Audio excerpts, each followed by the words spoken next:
अस्सलामु अलैकुम वरहमतुल्लाहि वबरकातुहू। साइंस ऑफ ग्रेडिंग हदीस हम पढ़ रहे हैं और आज हम 6th लेक्चर में हैं। जो मतन हमने सिलेक्ट किया है वो इमाम इब्न हजर अल अस्क़लानी रहमतुल्लाह अलैह की नुख़बतुल फ़िक्र। अभी तक हमने 5 लेक्चर्स पढ़ा है। उन 5 लेक्चर्स में सबसे पहले हमने इंट्रोडक्शन देखा था कि साइंस ऑफ ग्रेडिंग हदीस है क्या। तो सबसे पहले मैं एक बात आप लोगों को ये बता दूं कि ये जो साइंस है वो असल में नोमेनक्लेचर के बारे में, कि ग्रेडिंग हदीस के में जो नोमेनक्लेचर्स के यूज़ होते हैं, टर्मिनोलॉजीज़ क्या है, उन चीज़ों का एक्सप्लेनेशन है असल में। आप देखें इन 5 लेक्चर्स में आपने देखा होगा कि देयर आर टर्म्स फॉर ज़ईफ़ हदीस, टर्म्स फॉर सही हदीस, टर्म्स के हदीस हम तक कैसे पहुंची है, टर्म्स के हदीस मकबूल और मरदूद के मामलात में। तो ये आप जहन में रखें। सबसे पहले हम लोग इंट्रोडक्शन पार्ट देखें। दूसरा पार्ट हमने देखा था कि सही हदीस की कैटेगरीज और सही हदीस की कंडीशंस क्या क्या। तो जो ईमान साबित है कि 5 क्राइटेरिया है किसी भी हदीस को एक्सेप्ट करने के लिए, सही होने के लिए, वो 5 क्राइटेरिया है। वो है, ये आप देख सकते हैं जो हमने सेकंड लेक्चर में देखा था कि सबसे पहले इत्तिसालुस सनद, सनद का कनेक्ट होना, अदालतुर रवा, जब मोरल कैरेक्टर हो वो गुड हो तमाम नैरेटर्स का, और ज़ब्तुर रवा जो नैरेटर्स हो उनके अंदर एक्यूरेसी हो, प्रिसीजन हो जब वो बात को बयान करें। इसमें भी हमने देखा था 2 कि वो प्रिसीजन या तो वो बाई हार्ट याद कर रहे हों, दिल में हो, या फिर उसे किसी जगह उन्होंने लिखा हो तो वो बगैर किसी चेंजेस के वो चीज़ को हो। दूसरा मतन में 2 कंडीशंस था, अदम शुदूद, और अदम शुदूद में था कि आपका जो नरेशन है, जो हदीस है, वो किसी स्ट्रॉन्गर चेन, मतलब कोई एक स्ट्रॉन्ग वन है, इस हदीस के स्ट्रॉन्ग में कोई नैरेटर बहुत स्ट्रॉन्ग है, सिक़ा रावी है, और उसके में अपोजिट में कोई कंट्रडिक्शन ना हो, मतलब अपने से कोई स्ट्रॉन्ग से वो कंट्रडिक्ट ना करे। जैसे फॉर एग्जांपल हम ले सकते हैं कि इससे स्ट्रॉन्ग कौन है, कुरान है, तो कुरान से कोई बात ना टकराती हो, या कोई बहुत स्ट्रॉन्गर नैरेटर्स हो उससे बात ना टकराती हो। फिर हमने देखा कि अदम इलल, कि there is no textual defect, कोई टेक्सुअल डिफेक्ट नहीं होना चाहिए, किसी तरह से कोई ग्रामेटिकल एरर नहीं होना चाहिए, कोई फहश लैंग्वेज ना हो, वल्गर लैंग्वेज ना हो। तो ये हमने देखा सेकंड कैटेगरी में। उसके बाद हमने देखा था कि उसके थर्ड में कि सही और ज़ईफ़ की कैटेगरीज में हमने देखा था। मरदूद में ज़ईफ़ में हमने मुरसल और मुनक़ते, ये मुअल्लक़, इस तरह की चीज़ें हमने 4-5 कंडीशन हमने ज़ईफ़ में देखा था। उसके बाद हमने जो लास्ट लेक्चर जस्ट हमारा था वो था कि खबर की तकसीम हम तक पहुंचने के एतबार से, हम तक मतलब एज अ एग्जांपल दे रहे हैं कि मुसन्निफ तक, या हम तक भी जो बात पहुंची है, मुसन्निफ ने जो उसको रिकॉर्ड किया है, उस तक, उन तक जो बात खबर पहुंची वो किन वेज से पहुंची, किस एतबार से। तो हमने देखा कि 2 एतबार था एज अ तादाद के एतबार से, मतलब किस वे से, एक मुतवातिर और दूसरा अहाद। मुतवातिर में हमने देखा था कि जिसमें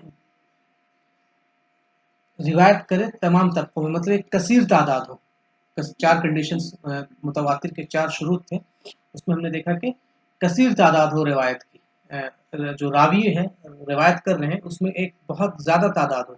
और जो हमने कंडीशंस देखे थे वो देखे थे कि जो मकबूल कौल है वो क्या है कि 10 मतलब है, इसमें कोई बहुत ज़्यादा वो नहीं है कि 10 ही है, इस पे बहुत ज़्यादा इख्तलाफ है या अलग अलग राय है, लेकिन एक 10 है जिस पे लोग कहते हैं कि ये काबिल कबूल कौल है। तो हर तबके में 10 या उससे ज़्यादा होने चाहिए। मतलब जैसे हमने तबके के बारे में भी कल बात की थी कि एक सहाबा का तबका होगा, एक ताबई का होगा, एक तबे ताबईन का होगा, उसके बाद स्कॉलर्स ऑफ हदीस के बारे में होगा, मुसन्निफ तक पहुँचते पहुँचते जितने तबकात होंगे उन तमाम तबकात में 10 से प्लस ही होना चाहिए, 10 प्लस 10 प्लस 10 या 10 प्लस 10 या 10 प्लस, और इतनी तादाद हो कि उनका झूठ पर जमा होना मुमकिन ना हो। जैसे हमने देखा था कि झूठ पर जमा होना नामुमकिन है, और हमने किस तरह देखा था कि एक इम्पॉसिबल होता है कि अलग अलग खित्ते के लोग, अलग अलग एक दूसरे के ना जानने वाले लोग, अलग अलग मजहब के लोग, अलग अलग रीजन के लोग जब एक ही बात को बयान करते हैं विदाउट कोई चेंजेस, तो उसमें ये इंसान के सामने इंसान को मजबूर कर दिया जाता है कि वो इंसान उस बात को माने। तो उस चीज़ को हम कहते हैं कि हमने देखा कि इसी तरह मुतवातिर का दूसरा नाम था इल्मुल यकीनी, मतलब कि इंसान को यकीन का इल्म, कि वो जब कंडीशंस फुलफिल कर दे कोई हदीस तो हम उसको मुतवातिर कहते हैं, और उसमें फिर ना मानने की कोई वो नहीं बच जाती हमारे पास। फिर सनद के हर तबके में यह तादाद होनी चाहिए, ऐसा ना हो कि किसी तादाद में एक हो जाए या दो हो या तीन हो। और 5 सेंसेस की बुनियाद पर इसको रिवायत किया गया, जैसे कि मैंने देखा, मैंने सुना, महसूस किया, या मुझे अल्लाह के रसूल सल्लल्लाहु अलैहि वसल्लम ने मुझे पकड़ के ये काम कराया, या उन्होंने मेरे हाथ को पकड़ा। इस तरह से सेंसेस के थ्रू ये चीज़ें होनी चाहिए। फिर हमने देखा कि अगर इन कंडीशंस को कोई फुलफिल ना करे तो उसको हम कहते थे खबर अहाद, अहाद न हदीस, या खबर वाहिद भी कहते हैं, जिसमें 10 से कम हो। तो अगर 10 से कम हो और मिनिमम 3 हो और मुतवातिर से कम हो तो हम उसको कहते थे मशहूर। और अगर किसी एक तबके में भी 2 नैरेटर्स आ जाए, 2, तो हम उसको कहते थे अजीज। और किसी एक भी तबके में सिंगल नैरेटर हो, वाहिद, सिंगल, तो हम उसको कहते थे गरीब।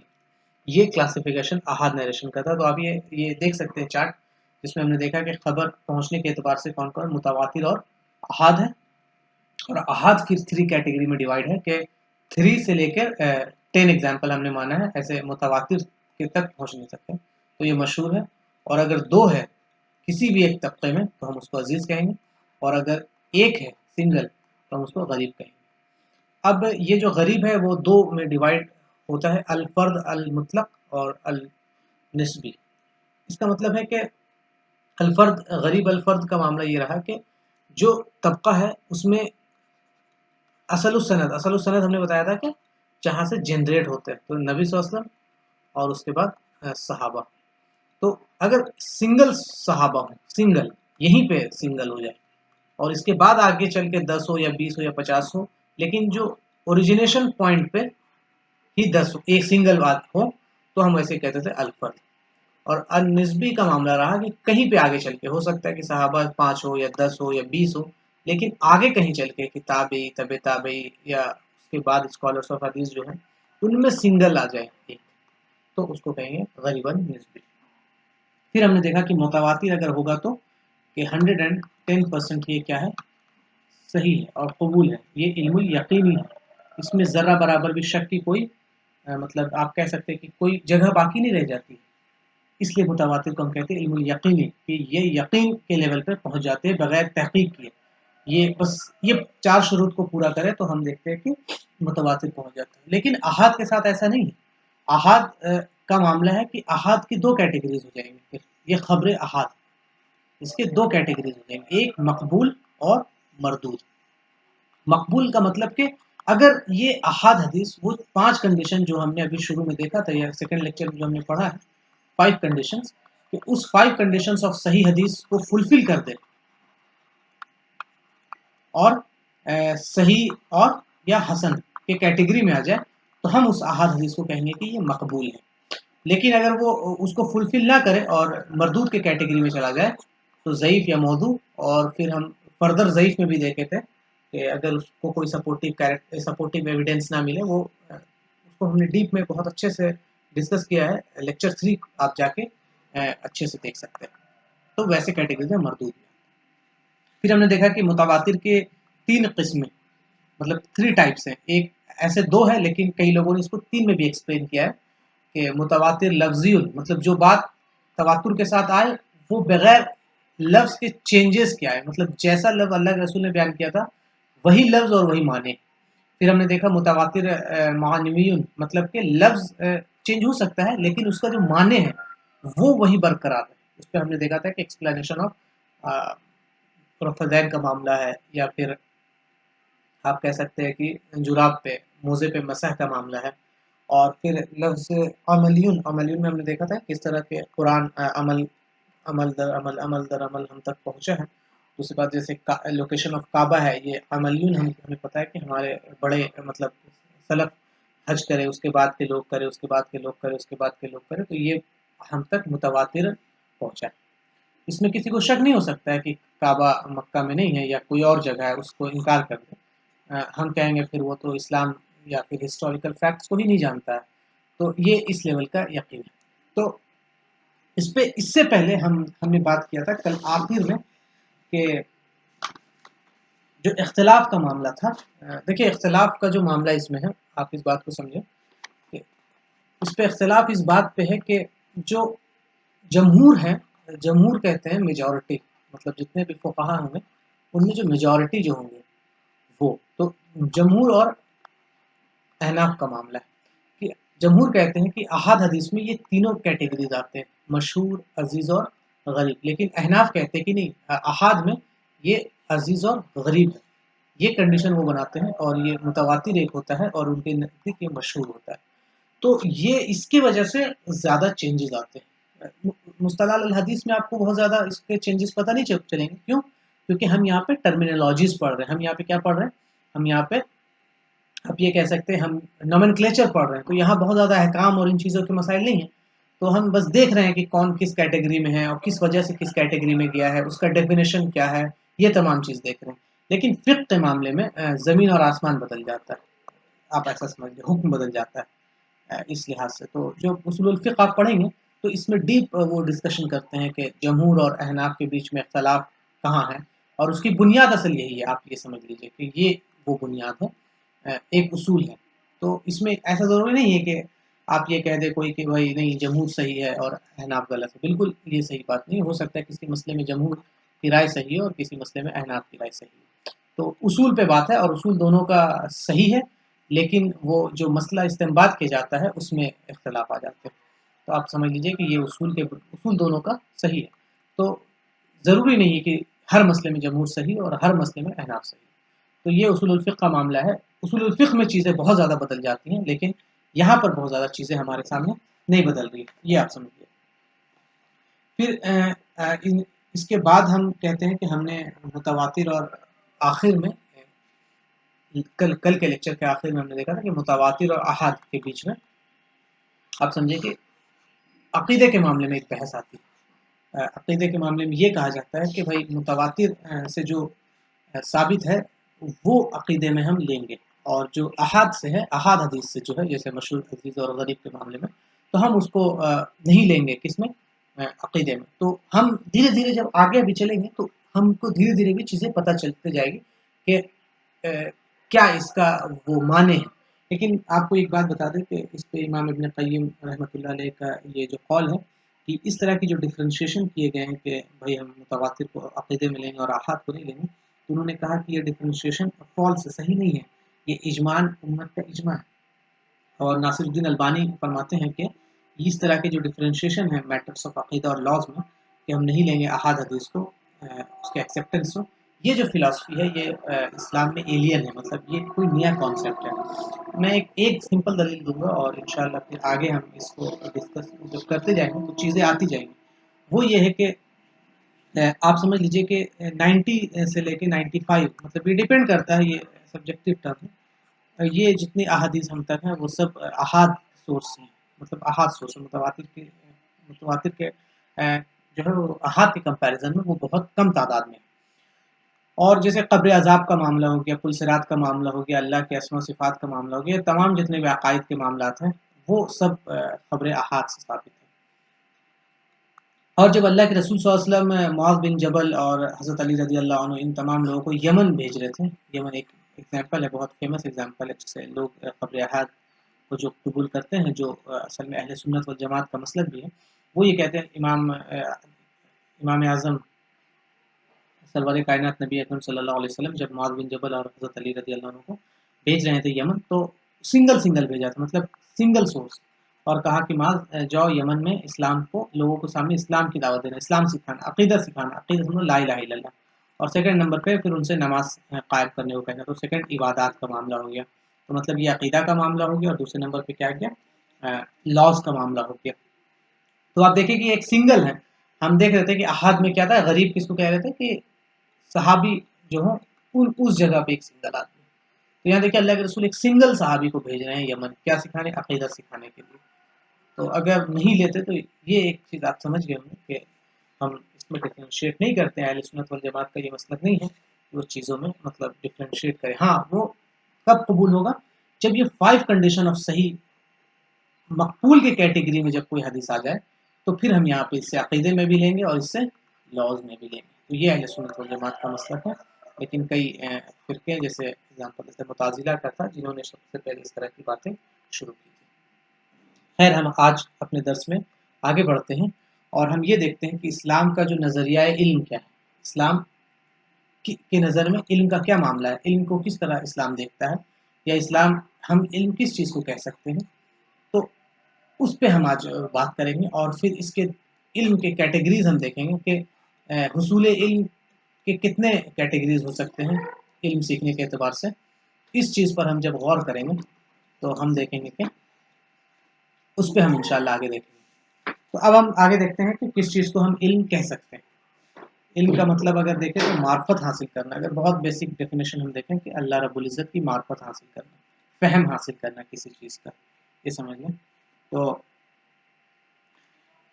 अब देखिए इसको किसी चीज़ को समझना, किसी चीज़ को समझना, किसी भी चीज़ को, किसी भी मतलब कोई भी शय हो, अ, अशिया को समझना, कोई भी शय हो, उसको समझना, अपने फ़हम में उतारना, मतलब समझना, इदराक करना, अपने फ़हम में उतारना। आगे क्या है? पहली कंडीशन ये है, किसी भी चीज़ को समझना, अपने फ़हम में उतारना। वो फ़हम उसी कैफ़ियत का होगा। दूसरी कंडीशन वो है, जिस कैफ़ियत की वो चीज़ होगी। ये दूसरी कंडीशन है कि अब ऐसा ना हो कि मैं पेन के बारे में बात करूँ, तो और मैं समझूँ कुछ और, मैं डस्टर समझ लूँ या मैं मोबाइल समझ लूँ। नहीं, जो चीज़ है, पेन है, तो इस पेन को समझना तो इसी के कॉन्टेक्स्ट में, पेन के कॉन्टेक्स्ट में कि पेन का पॉइंट कैसा है, ये जेल पॉइंट है या बॉल पॉइंट है, या एग्जांपल दे रहे हैं कि इसकी लिखावट खूबसूरत है या क्या है, इस पे इंक कितना है। तो ये पूरे इसी पे बात होगी, इसी की कैफियत के बारे में बात होगी, इसी का फ़हम होगा। और तीसरा है कि उसकी हैसियत यकीन के साथ हो, ये थर्ड है। इसका मतलब जो पेन है, उस पर हमको यकीन है कि ये पेन है, मतलब ये गेस वाला ना हो कि नहीं ये पेन भी हो सकता है, ये मोबाइल भी हो सकता है, इस तरह की चीज़ें, तो वो इल्म नहीं कहलाएगा। जैसे अभी देखिए मॉडर्न ज़माने में एक होता है इन्फॉर्मेशन और एक है नॉलेज। तो अगर हम कहेंगे कि मेरे पास पेन का नॉलेज है, तो इसका मतलब ये 110% सही है, हकीकत है। लेकिन अगर मैं कहें कि इन्फॉर्मेशन है, तो इन्फॉर्मेशन और लोगों ने आज इन्फॉर्मेशन और नॉलेज को एक बराबर कर दिया, जबकि ये गलत है। इन्फॉर्मेशन का मतलब होता है किसी चीज़ के बारे में पता होना, खबर होना, लेकिन वो सही भी हो सकती है और गलत भी हो सकती है, दोनों चांसेस हैं उसके। लेकिन नॉलेज का मामला है कि वो हकीकत पर मबनी है। तो हमने देखा कि तीन चीज़ इसमें बात में आई इल्म के, इस्लाम का नज़रिया इल्म में। तो सबसे पहले किसी भी चीज़ को समझना, अपने इदराक में लेना, अपने फ़हम में उतारना, और वो जो चीज़ होगी उसका फ़हम उसी कैफ़ियत को होगा जिस कैफ़ियत की वो चीज़ होगी। जैसे हमने अभी पेन का एग्ज़ाम्पल लिया, और उस पे यकीन होना, उसकी हैसियत यकीन का होना, गेस नहीं होना कि नहीं हो सकता है ये पेन हो सकता है नहीं हो, इस तरह की चीज़ें नहीं चलेगी। तो हमने देखा सबसे पहले कि अशिया की मार्फत, मार्फत का मतलब उसका समझ, उसका फ़हम होना। दूसरा है कैसी मार्फत हो कि जैसी वो अशिया है। और तीसरा हमने देखा कि यकीन के साथ होना, गेस है, हाइपोथेसिस, ये तमाम चीज़ें नहीं होंगी। इस्लाम में ऐसी कोई चीज़ नहीं है जिसमें आप कोई ख़्याल बनाएँगे, अपने से कुछ आपने सोचा और कोई ख़्याल बना लिया, और ख़्याल बनाने के बाद फिर उसके तायद में दलाइल ला रहे हैं कि नहीं मैं ये सोच रहा हूँ कि हो सकता है पॉसिबिलिटी का ऐसा हो, और फिर हम दलील ला रहे हैं, बिल्कुल नहीं। बल्कि एक जो इल्म का जो मैंने ये डिफाइन किया, इस बेसिस पर वो इल्म होना चाहिए, ठीक है। जैसे कि फिजिक्स में हम देखते हैं कि पर्सन टू पर्सन आजकल वैरी कर रहा है कि लोगों का फ़हम जैसा है वैसे ही काबिल कबूल होता है, मतलब लोग अपने अपने फ़हम के एतबार से चीज़ों को कबूल कर रहे हैं। हाइपोथेसिस पहले डिफाइन करते हैं और उस बेसिस पे रिजल्ट लाते हैं। अब ज़रूरी नहीं है कि वो रिजल्ट 100% सही हो, ज़रूरी होता है कि उस हाइपोथेसिस के ही बेसिस पे वो रिजल्ट आ जाए, जो उनका हाइपोथेसिस है उसी के बेसिस पे रिजल्ट आ जाए, और रिजल्ट में भी मिसलीडिंग भी हो सकता है, रिजल्ट मिसलीडिंग भी हो सकता है, पॉसिबिलिटी भी। अ, तो ये डिपेंड करता है, अब इंसान का फ़हम बदलेगा तो ये रिज़ल्ट बदलता जाएगा। तो ये इंसानी फ़हम पे डिपेंड करता है, इंसान का सोच, इंसान को जो आज अच्छा लग रहा है, कल हो सकता है वो चीज़ बुरी लगने लगे, तो फिर वो उसका फ़हम बदल गया, तो क्या हो गया कि अब आपका रिजल्ट भी बदल गया। जैसे मैं एक एग्जांपल लेता हूँ मौजूदा ज़माने में, जैसे एलजीबीटीक्यू का मामला है, बहुत ज़्यादा अभी वायरल भी है। तो एलजीबीटीक्यू कल तक इंसान को ये मोरली इनकरेक्ट लगता था, तो तमाम कई जगहों पे ये बैन था। लेकिन आज इंसान अपने फहम से सोचता है कि नहीं नहीं होना चाहिए, वो वेस्ट को देख के मुतासिर होकर। तो अब क्या है कि वो फ़हम के एतबार से, तो इंसानी फ़हम और मुतासरात के एतबार से, तो ये इल्म नहीं है, इस चीज़ को हम इल्म नहीं कहेंगे। ये समझ लीजिए फ़िक्शन एक है, फ़िक्शन के एतबार से कि जो मन किया वो एक बात कह देते हैं, ठीक। अब हम आगे चलते हैं कि इल्म को जानने के मतलब जानने के 6 मरातिब है। मतलब किसी भी चीज़ को कोई भी मतलब शय है, उसको जानने के 6 मरातिब हैं। वो क्या है? सबसे पहले इल्म। तो जो हमने डिफाइन किया कि सबसे पहले इल्म का मामला क्या है कि किसी अशिया को जानना, चीज़ को जानना, अ, उसी की नौइयत में, उसी की कैफियत में, मतलब उसके कैरेक्टरिस्टिक से हट के नहीं, सेम कैरेक्टरिस्टिक हो। और थर्ड नंबर पे क्या था कि वो यकीन के साथ हो। तो ये इल्म का जो हमारा डेफिनेशन है। दूसरा है अल जहल अल बसीत। ये क्या है? ये अल जहल अल बसीत क्या है कि फहम करना होना, सिंपल इग्नोरेंस। किसी से पूछा जाए कि जैसे कि नबी सल्लल्लाहु अलैहि वसल्लम मतलब अल्लाह के रसूल कौन है, आखिरी रसूल, तो वो कहते हैं आई डोंट नो, मुझे नहीं पता। ये जो आई डोंट नो है, आप ऐसे कह सकते हैं I don't know, simple ignorance. इसको सिंपल इग्नोरेंस कहते हैं कि बंदा सामने सीधा कह दे कि मुझे नहीं पता। किसी से पूछे गज़वा बद्र कहाँ हुआ है, तो बोले मुझे नहीं पता। कुरान में कितने सूरत है, तो बोला मुझे नहीं पता। फहम का ना होना मतलब कंप्लीट अंडरस्टैंडिंग नहीं हो, उसको इल्म नहीं हो चीज़ों की, तो वो कहेंगे ऐसा कहलाता है अल जहल अल बसीत, सिंपल इग्नोरेंस। सेकंड नंबर पे है अल जहल अल मुरक्कब।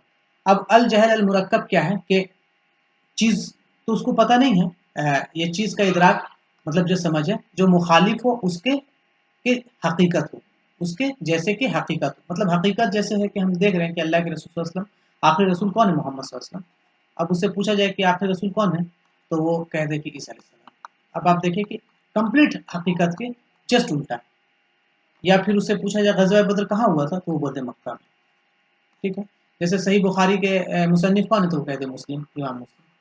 तो देखिए कि ये देखिए कि हकीकत से एकदम मबनी उल्टा है, मतलब हकीकत से कोई ताल्लुक नहीं इस चीज़ का। तो हम इसको कहते हैं कि ये सिंपल लिखेंगे कंपाउंड इग्नोरेंस या कॉम्प्लेक्स इग्नोरेंस। और ये ज़्यादा खतरनाक है। मतलब आजकल के मॉडर्न साइंस में हम देखें कि ये चीज़ बहुत ज़्यादा आम है कि एक इंसान को जो चीज़ हकीकत मबनी है उससे उलट बात हो रही है। जैसे कि एग्जांपल दें कि डार्विन्स की थ्योरी है उसकी, वो हकीकत पे मबनी नहीं है लेकिन उसकी उलट बात हो रही है। एलजीबीटीक्यू का मामला है, हकीकत पे मबनी नहीं है मतलब उस चीज़ का, लेकिन हम ऐसे ऐसे थ्योरीज ला रहे हैं, ऐसे ऐसी मतलब एसेज लिखे जा रहे हैं जो कि हकीकत से जस्ट उलट है। तो ये अल जहल अल मुरक्कब, और ये बहुत खतरनाक है। ये मतलब जहालत का, इग्नोरेंस का खतरनाक दर्जे में से एक दर्जा है। ये दो हो गए।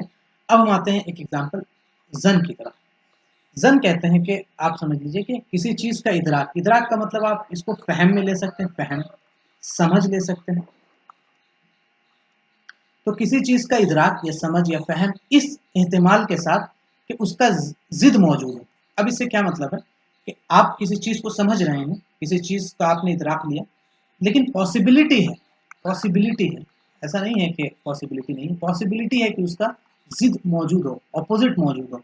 वो डिपेंड करता है कि वो हो सकता है कि परसेंटेज उसका कम हो, 1% हो, 5% हो, 10% हो, लेकिन कोई चीज़ है और उसकी हकीकत है, लेकिन उसके जिद के मौजूद होने की पॉसिबिलिटी भी है। मतलब ऐसा नहीं कि पॉसिबिलिटी नहीं है, मौजूद भी, पॉसिबिलिटी भी है। जैसे रुझान है, रुझान हम कहते हैं, आपने रुझान वर्ड सुना हो, अ, उसमें दो हो सकते हैं, एक राजे तरजीह देना और एक मरजू। दो बात है, राजे कहते हैं कि जिस चीज़ को आप प्रिफर करते हैं, और मरजू कहते हैं मतलब जिस चीज़ को आप प्रीफर नहीं कहते हैं, करते हैं। तो राजे हो लेकिन मरजू भी मौजूद हो, दूसरा ऑप्शन भी आपके पास मौजूद है। जैसे आपको एमसीक्यू कर रहे हैं और हो सकता है कि इसके दो आंसर्स हों, पॉसिबिलिटी है कि इसके दो आंसर्स हों। तो ऐसे चीज़ का हम इस कैटेगरी को हम जन कहते हैं।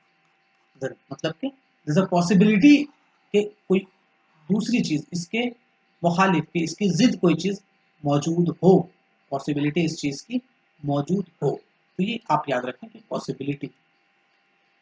फिर फोर्थ कैटेगरी है, सॉरी फिफ्थ कैटेगरी है वहम का। वहम क्या है? ये किसी चीज़ का इदराक, इदराक समझ गया, वहम अंडरस्टैंडिंग, या आप समझ सकते हैं बिल्कुल फहम अंडरस्टैंडिंग। इदराक असल में राजे के मुखालिफ खड़ा, मतलब हमने अभी राजे और मरजू बात की कि कोई हकीकत पर मबनी चीज़ है राजे, आप उसको प्रिफर करते हैं, और एक है मरजू, ठीक है। लेकिन किसी चीज़ का इदराक अंडरस्टैंडिंग में राजे के मुखालिफ खड़ा, मतलब ये राजे के अगेंस्ट खड़ा। कोई चीज़ है, हकीकत है, आप समझ लीजिए, लेकिन आप उस चीज़ को तरजीह देते हैं जो मरजू, जिस चीज़ को तरजीह देते हैं जो मरजू है, राजे के मुखालिफ है, मतलब हकीकत पॉसिबिलिटी है, लेकिन आप उस चीज़ को देते हैं कि नहीं नहीं ठीक है, फॉर एग्जांपल हाँ हो सकता है ऐसा, लेकिन हम तो इसको मानेंगे, मुझे ये सही लग रहा है, आप समझ रहे हैं, मुझे ये सही लग रहा है, सेटिस्फैक्शन, दिल मुतमईन नहीं होता है, और कहता है कि हाँ आप जो बोल रहे हैं सही है, आपने जितने हकाइक पेश किए हैं, हाँ वो बिल्कुल सही है, मैं मानता हूँ, लेकिन मेरा दिल नहीं मान रहा है, मैं इसको मानूंगा। तो ये वहम की कैटेगरी में आ जाएगा कि राजे चीज़ मौजूद है, हकीकत मौजूद है, एक प्रिफर चीज़ मौजूद है, लेकिन अपने दिल मुतमईन ना होता है, तो इस वजह से क्या है, उसको वो मरजूह चीज़ को सिलेक्ट करता है, उसका इदराक करता है, तो इस चीज़ को हम वहम कहेंगे। अब अगला है शक। शक का मतलब है कि किसी चीज़ की समझ या अंडरस्टैंडिंग या इदराक इस एहतिमाल के साथ कि वहाँ पर इक्वल ओपोनेंट हो, जैसे कि कोई आप ये कह सकते हैं कि यकीन 50% है, आप कोई एमसीक्यू क्वेश्चन सॉल्व कर रहे हैं, आप कुछ बना रहे हैं, लेकिन आपको लग रहा है कि ये भी आंसर उतना ही सही है जितना ये आंसर है, जितना राजी उतना मर्जी, 50-50% यकीन, आप डिसाइड नहीं कर पाते, नॉट एबल टू डिसाइड। इससे पहले आपने डिसाइड किया, चाहे आपने सही डिसाइड किया, लेकिन चाहे आपने गलत डिसाइड किया, लेकिन डिसाइड किया, और यहाँ पर शक के मामले में आप डिसाइड नहीं कर पाते, क्यों? क्योंकि आप दोनों तरफ की दलाइल बराबर के होती है। हमने देखा कि ज़न में जो सही है उसकी दलाइल ज़्यादा है, और वहम में जो मतलब मरजू है उसके दलाइल ज़्यादा है, लेकिन शक के मामले में दलाइल ज़्यादा बराबर है दोनों के, मतलब कि कोई फ़र्क नहीं। ये बात आपको समझ में आ गया? तो हमने ये इल्म के जानने के मरातिब हैं कि इतने तरह से इल्म मतलब जाना जा सकता है असल में किसी भी चीज़ को। उसमें पहले कैटेगरी में इल्म आ गया, इल्म मतलब जो हकीकत सही है उसके बारे में सही जानना, सही अंडरस्टैंडिंग यकीन के साथ। दूसरा अल जहल अल बसीत है कि सिंपल इग्नोरेंस, उसका सिंपल इनकार, किसी चीज़ को उसका इल्म ही ना हो। अल जहल अल मुरक्कब है कि उस चीज़ का कंप्लीट कंपाउंड इग्नोरेंस का मतलब है कोई चीज़ हो उसके एकदम ऑपोजिट मुखालिफ बात की जाए, जो जिसका उस पे कोई ताल्लुक ना हो। धन का मामला क्या है कि किसी चीज़ का इदराक कि उसका उसकी मुखालिफ मतलब एग्जिस्टेंस पॉसिबिलिटी हो, कि अगर हम बात कर रहे हैं ए और उसके अपोजिट में बी है, तो चांस है कि बी एग्जिस्ट करेगा, लेकिन हम प्रीफर करेंगे ए को, जो राजी होगा। वहम में हम प्रीफर करेंगे बी को, चाहे ए के पास दलाइल ज़्यादा ही क्यों ना आ जाए, क्योंकि हमारा दिल सेटिस्फाई नहीं हो रहा। फिर शक का मामला क्या है कि ए और बी के पास, दोनों के पास दलाइल इक्वल के साथ एकदम बराबर है, जिसमें जिसमें हम डिसाइड करने के काबिल नहीं होते। तो ये वो 6 इदराक थे किसी भी चीज़ को हासिल करने। ये बात समझ में आ गई आपको? इदराक जाजिम, इदराक जाजिम जैसे हमने मतलब कह सकते हैं कि यकीन के साथ, तो यकीन के साथ में शक, फहम और वहम और ज़न नहीं आएगा, ये उसके अपोजिट में है। जैसे जो आप अभी हमने देखा कि इल्म का ये डेफिनेशन, आप इसको देखें कि किसी चीज़ को समझना, उस फहम मतलब किसी चीज़ को समझना उसी कैफियत के साथ जिस कैफियत के साथ वो चीज़ होगी। तो जब हम उसी चीज़ का इदराक करते हैं तो जहल मुरक्कब का रद्द हो जाता है। कैसे? हमने कहा कि किसी चीज़ को समझना उसी कैफियत में, तो इसका मतलब है किसी चीज़ को ये जहल अल मुरक्कब का आपका वो हो जाता है, रद्द हो जाता है। इसमें कंप्लीट अपोजिट था, लेकिन हम कह रहे हैं कि हम उसी कैरेक्टरिस्टिक में समझेंगे। और जब हम कहते हैं कि यकीन के साथ, तो ये 3 कैटेगरीज़ जो हैं, ज़न और वहम और शक, ये तीनों का रद्द हो जाता है। तो हम देखें कि इल्म में आप समझ लीजिए कि किसी सबसे पहले किसी चीज़ का समझना अल जहल अल बसीत का रद्द हो जाता है।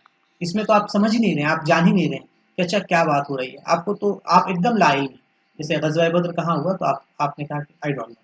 तो हम कहें कि इल्म क्या है? किसी चीज़ को जानना। तो सबसे पहले आपने जाना, तो ये जहल बसीत किया। दूसरी बात, ग़ज़वा बद्र कहाँ हुआ है? तो बद्र में हुआ।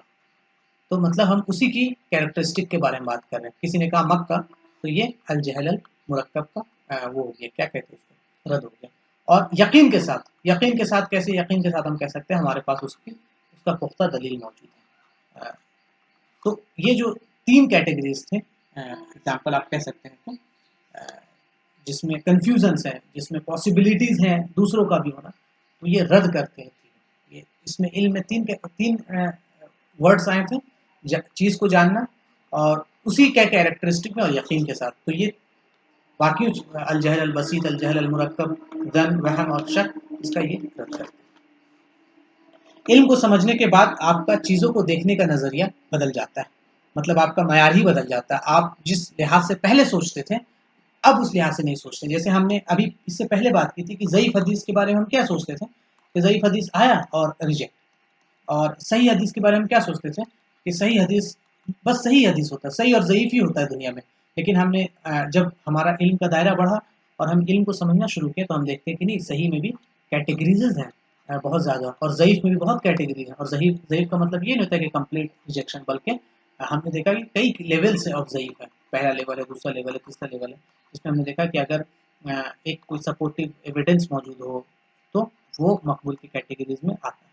और कई ऐसी ज़ईफ़ हदीस हमने देखा कि जिसमें आप ये कह सकते हैं कि अ, उसको कबूल, मतलब कई लोगों ने मकबूल की कैटेगरीज तक लाया है। तो ये इल्म को समझने के बाद हमारा चीज़ों को देखने का नज़रिया बदल जाता है। अब जैसे कि एग्जांपल देख रहे हैं कि किसी से अगर पूछा कि भाई जिहाद क्या है, तो वो कहे कि आई डोंट नो। देखिए, इल्म नहीं है उसके पास, जहल है अभी। और अगर उसके पास अल जहल अल मुरक्कब का मामला हो, तो वो बोले जिहाद, जिहाद तो वो पिछले ज़माने में था, अभी के ज़माने में पॉसिबिलिटी उस चीज़ की नहीं है। तो देखिए, ये कंप्लीट डिफरेंट बात कर रहा है। ये इल्म का ना होना है, इल्म का ना होना है। अब किसी के पास कहे कि देखिए जिहाद तो है, मतलब आप कह सकते हैं सैफ भाई, मतलब जिहाद जंग करना, लेकिन भाई दूसरों की मदद करना भी है, ये भी मान लिया जा सकता है। तो देखिए, जन का मामला है कि वो मान तो रहा है कि जिहाद फॉर बिस्सैफ है, लेकिन वो क्या कह रहा है कि पॉसिबिलिटी है, हाँ मैं तो मानता हूँ जिहाद बिस्सैफ है, जिहाद का मतलब अल्लाह के राह में जंग करना, लेकिन दूसरों की मदद करना भी तो एक तरह से है, फैमिली के लिए पैसा कमाना भी तो एक तरह से। तो आप देखें कि पॉसिबिलिटी वो इसके अपोजिट में ला रहा है, जन का मामला। अब आप वहम में ले लें कि वो कह रहा है नहीं, हाँ ठीक है, होता होगा, लेकिन मैं तो बस नहीं मानता, मैं बोलूँगा मेरे लिए तो ये है कि भाई जिहाद इंसान अपनी फैमिली के लिए काम करे, ये खिलाए। देखिए, अब क्या वो वहम उसको तरजीह दे रहा है, उसका दिल मुतमईन नहीं हो रहा, वो उस बात को तरजीह दे रहा है जो मौजूद। और फिर कोई ये कहे कि हाँ देखिए, जिहाद का तो लुग़वी माने और इस्तिलाही माने में दोनों की तरफ दलील है, मैं कंफर्म नहीं हो पा रहा हूँ क्योंकि दोनों की तरफ बराबर दलीलें हैं, इस तरह की शक में पड़ गया। तो हम देखें कि इन पांचों कैटेगरी का रद्द कौन करता है? इल्म रद्द करता है। कि हम देखें जिहाद किसको कहते हैं, उसके इस्तिलाही माने को देखेंगे और उसकी दलील कुरान और सुन्नत और नबी सल्लल्लाहु अलैहि वसल्लम के सीरत से जब लेंगे, तो हम इनको रद्द कर देंगे। तो हमारा जो नज़रिया होगा देखने का, हमारा जो सोचने का तरीका होगा, मयार होगा, सब बदल जाता है इल्म के आने के बाद। तो इल्म का डेफिनेशन इंशाल्लाह मुझे लगता है कि अब चीज़ें आपको क्लियर हो गई होंगी कि इल्म क्या है और कैसे वो सोच बदलता है आपकी, कैसे नज़रिया बदलता है और कैसे देखने चीज़ों को देखने का मयार बदल जाता है आपका। सबके साथ हुआ, मेरे साथ भी हुआ, आपके साथ भी ये चीज़ें होती हैं। अब देखिए, इल्म तो है, तो इल्म आया कहाँ से, उसके सोर्सेज क्या है, सोर्सेज क्या है, ओरिजिनल सोर्सेज ऑफ जो सोर्स यकीन के साथ पैदा करे। तो अब हम देखेंगे इस पर जो बकिया इब्न अल वलीद ये फरमाते हैं कि इमाम औज़ाई इन्होंने इनसे फरमाया, ये दलील इस बात की है, इमाम औज़ाई 158 हिजरी, ये इस पे फरमाते हैं कि इल्म वो है, इल्म वो है जो असहाब मोहम्मद सल्लल्लाहु अलैहि वसल्लम से आए। मतलब इल्म वो है जो नबी सल्लल्लाहु अलैहि वसल्लम के जो कंपेनियंस थे, जो सहाबा का तबका था, उस तबके के थ्रू होते हुए हम तक आए, ये इल्म। और वो चीज़ जो उनसे ना आए, वो इल्म नहीं। मतलब कि जो भी चीज़ इसके अलावा हो, हम उसको इल्म नहीं कहेंगे। तो यकीन वाली बात आ गई कि नबी सल्लल्लाहु अलैहि वसल्लम से चलता हुआ, नबी सल्लल्लाहु अलैहि वसल्लम से किसने सीखा बराह रास्त? सहाबा की जमात ने। तो जो चीज़ असहाब मोहम्मद सल्लल्लाहु अलैहि वसल्लम से चलकर हम तक आए, वो इल्म है, और इसके अलावा इल्म और कुछ नहीं। तो अब देखिए कि सहाबा से क्या क्या चीज़ें आई। तो सहाबा से कुरान और हदीस, जो वही है, कुरान भी वही है, हमने बहुत पहले लेक्चर में, और दूसरे लेक्चर में इस बात को डिटेल में देखा था। और हदीस भी क्या है, वही कैटेगरी में आता है। तो कुरान और हदीस दोनों सहाबा से चलकर हम तक पहुँचे। अब देखिए कि इस पे दलाइल भी मौजूद है, कुरान के ऊपर भी, अहादीस के ऊपर भी, कि ये सहाबा के थ्रू हम तक आया। तो ये असल एक सोर्स ऑफ इल्म है। और दूसरा कंडीशन क्या, इजमा। इजमा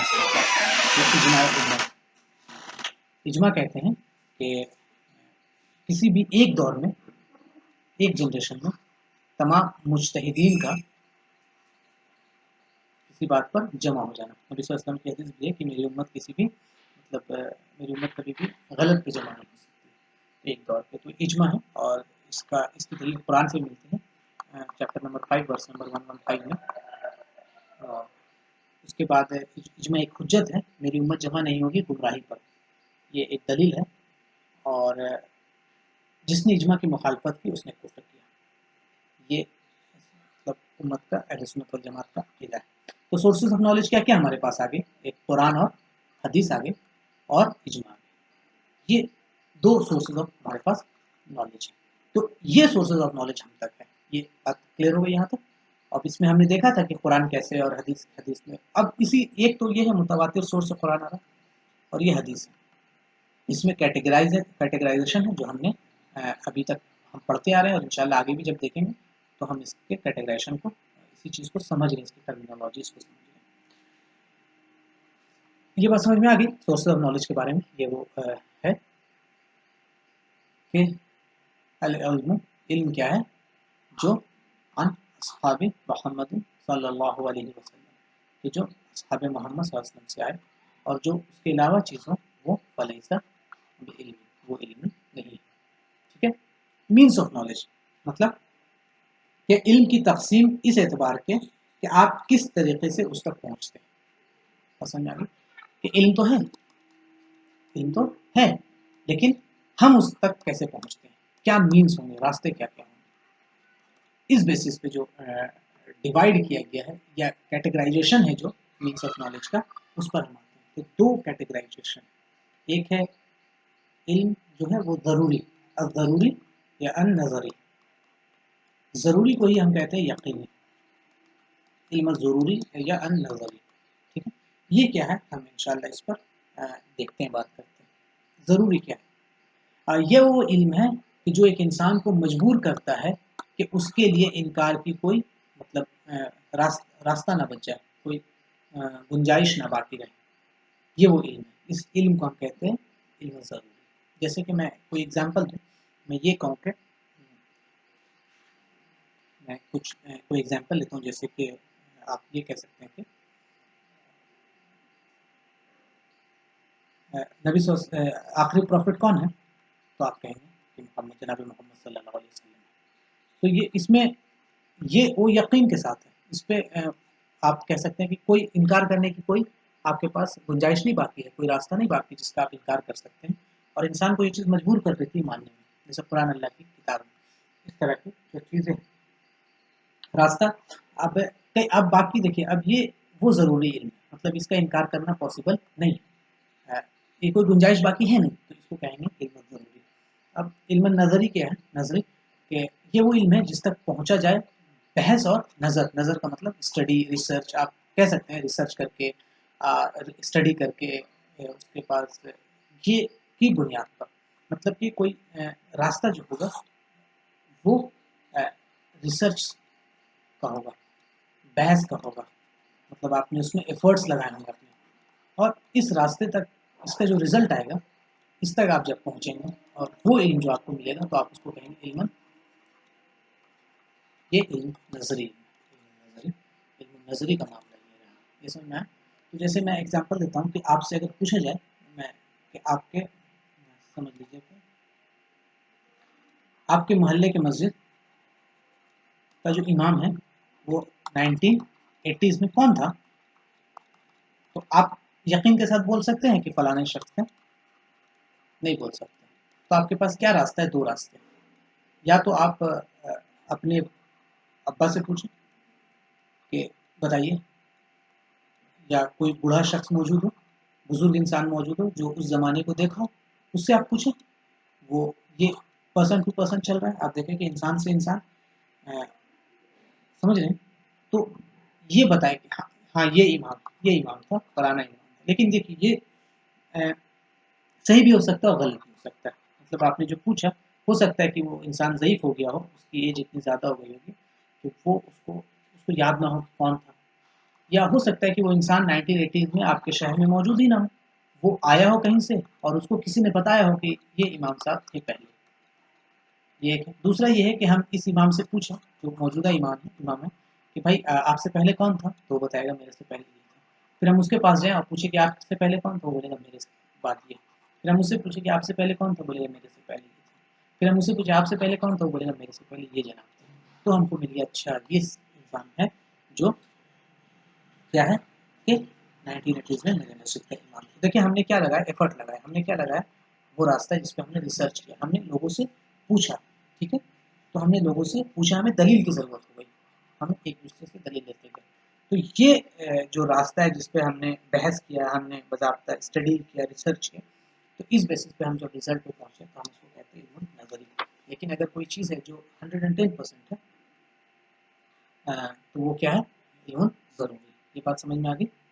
ये चीज़ें मुझे लगता है कि आप समझ में आ गई होगी कि ज़रूरी और नज़री में क्या। ज़रूरी आप समझ लीजिए कि जिसका जिसका इनकार करना मुश्किल है। जैसे कि हम ये कह दें कि अ, जो समझ एक लिहाज से कि इंडिया इंडिया का इंडिया की सबसे बड़ी मस्जिद कौन है? तो कोई इनकार नहीं कर सकता कि ये है, क्योंकि हमारे पास उसके पुख्ता दलाइल मौजूद है। और ये हम ये कह दें कि सबसे बड़ा मदरसा कौन है? तो कोई ये नहीं कह सकता कि भाई दारुल उलूम देवबंद नहीं, कोई और। या सबसे कदीम मदरसा कौन है? तो उस पे भी कोई इख्तिलाफ नहीं है, यकीनी के साथ है, यकीन के साथ है। या हम ये कहते हैं कि दिल्ली जो है वो कैपिटल है इंडिया का, कैपिटल, तो इसका कोई वो नहीं कर सकता, इनकार नहीं कर सकता। लेकिन हम ये कहते हैं कि 1800 में कौन था कैपिटल इंडिया का? तो अब आप क्या करेंगे? अब आप यकीन के साथ नहीं कह सकते कौन है। फिर आप पूछेंगे, हिस्ट्रीज़ के बुक्स में जाके देखेंगे, हिस्टोरियन से पूछेंगे, तमाम चीज़। तो इसके लिए आपने एफर्ट लगाया, लेकिन आपने कैपिटल अगर किसी से पूछे, कोई बोल दे कि मुंबई है, तो हम कहेंगे कि लगता है कि ये बाहरी है, इसको ई नहीं, इसको हिस्ट्री का नॉलेज नहीं है, इतना भी कॉमन सेंस इसके अंदर नहीं है, ये कैसा आदमी है? तो हम उस पर शक करने लगेंगे, लगता है ये जाहिल आदमी है, इसको तो कुछ नहीं पता है, इसको इतनी सी छोटी सी बात भी नहीं मालूम। तो समझ लीजिए ये आप एग्जाम्पल ले सकते हैं यकीन का, और ये आप एग्जाम्पल ले सकते हैं कि नजरी का, जिस पे आपने एफर्ट्स तय किया। ये बात समझ में आ गई?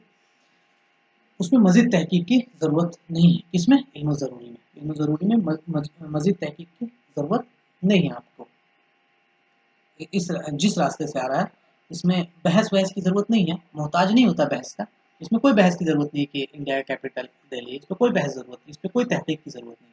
लेकिन इल्म नज़री, जैसे कि मैंने आपको एग्जांपल दिया कि आग गर्म है, इस पे क्या तहकीक करेगा इंसान? आग गर्म है, ये तो सबको मालूम है, जिसको नहीं मालूम है वो उसको कहेंगे कि जाहिल आदमी है। या आप ये कह सकते हैं कि अल्लाह के रसूल सल्लल्लाहु अलैहि वसल्लम, मोहम्मद सल्लल्लाहु अलैहि वसल्लम अल्लाह के रसूल हैं, इसमें क्या शक होना है? ये यकीनी बात है। हाँ, ये ये इल्म जो है इंसान को मजबूर करता है कि वो उसे कबूल करे।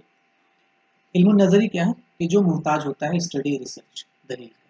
जो मैंने अभी बताया ना, जिस तरह से हमने इमाम से पूछा, इमाम से प्रीवियस इमाम से पूछा, प्रीवियस इमाम से पूछा, या अपने मोहल्ले के बुजुर्ग से पूछा, या 1980 में मतलब 1900 में इंडिया कैपिटल कौन था, तो इसके लिए हमने रिसर्च किया। ये किसका मोहताज है?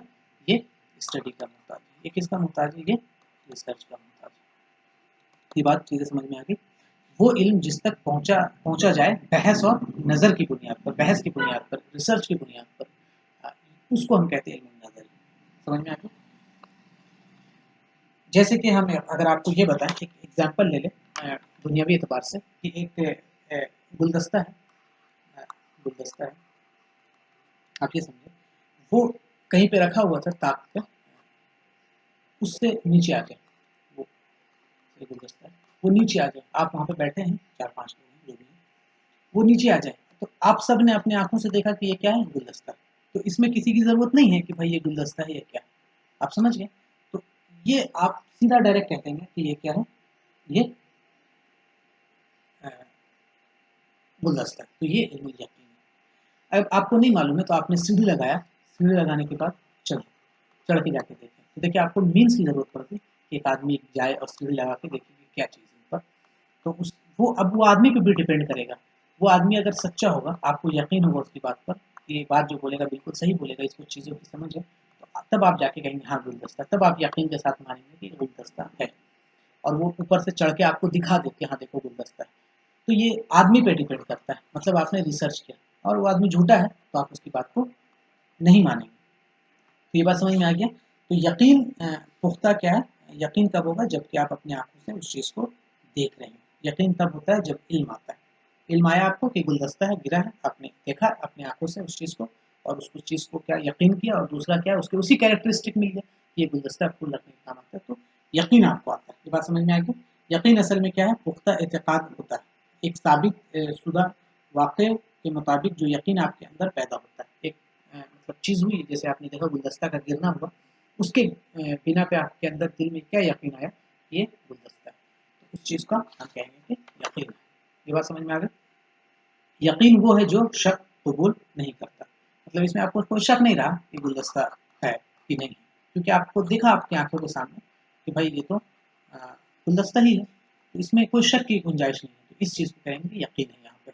लेकिन अगर वो नहीं गिरता तो आपको शक रहता है कि हो सकता है कि वहाँ पे कोई और चीज़ हो, किताब हो और हो, और सामने वाला जब चढ़ेगा, चढ़ के जब उसने उस पर आपको यकीन है सामने वाले पे, तो अब वो बोल रहा है कि नहीं गुलदस्ता है, तब आप देखिए यहाँ पे भी यकीन आ गया, तो आपका फिर शक दूर हो जाएगा। ये बात यहाँ तक आ गई। अब हम देखते हैं इल्म ज़रूरी और इल्म नज़री में क्या डिफरेंसेस हैं। इल्म ज़रूरी फ़ायदा देता है इल्म के बगैर किसी इस्तिदलाल के। अब आप इसको बहुत ध्यान से सुनिएगा। अभी हमने जो अक़ीदे के मसाइल में मुतवातिर और अहाद का देखा था कि किस तरह डिफरेंसेस किया जाता है, उसका रद्द भी यहाँ मौजूद है कि इल्म ज़रूरी फ़ायदा देता है, मतलब इल्म ज़रूरी फ़ायदा देता है, समझ लीजिए कि एग्जाम से कोई रिजल्ट देता है, कोई फ़ायदा देता है, कब कि बगैर किसी इस्तिदलाल के, बगैर किसी रिसर्च के।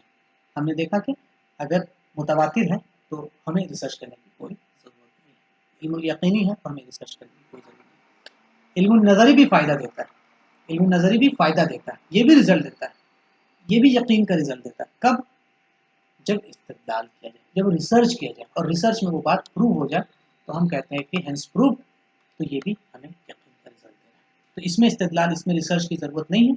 इल्मुल यकीनी में और इल्मुल नज़री में आपको रिसर्च की ज़रूरत है।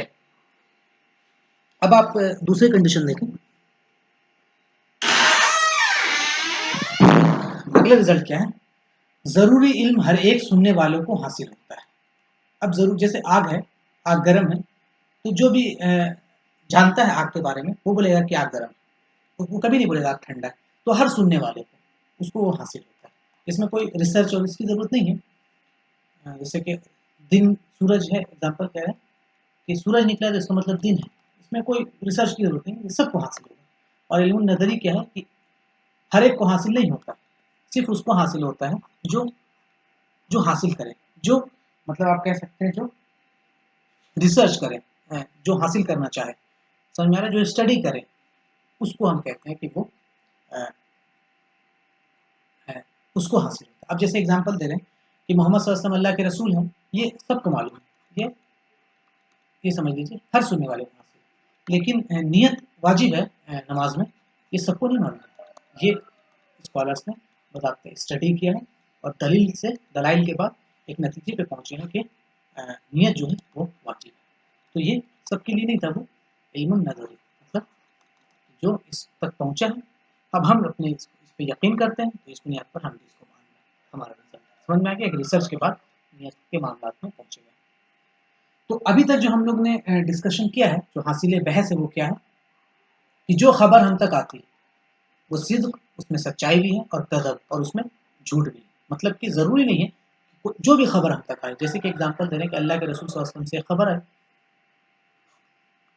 जो सही हदीस भी हो सकती है और फैब्रिकेटेड भी हो सकती है, दोनों मौजूद हो सकते हैं। जैसे बुढ़िया का कचरा फेंकना, इस्लाम मीन्स पीस, ऐसे ऐसे चीज़ें आई हैं, जिहाद तलवार की नहीं है, इस तरह की चीज़ें आई हैं, और सही हदीस भी आई है अल्लाह के रसूल से।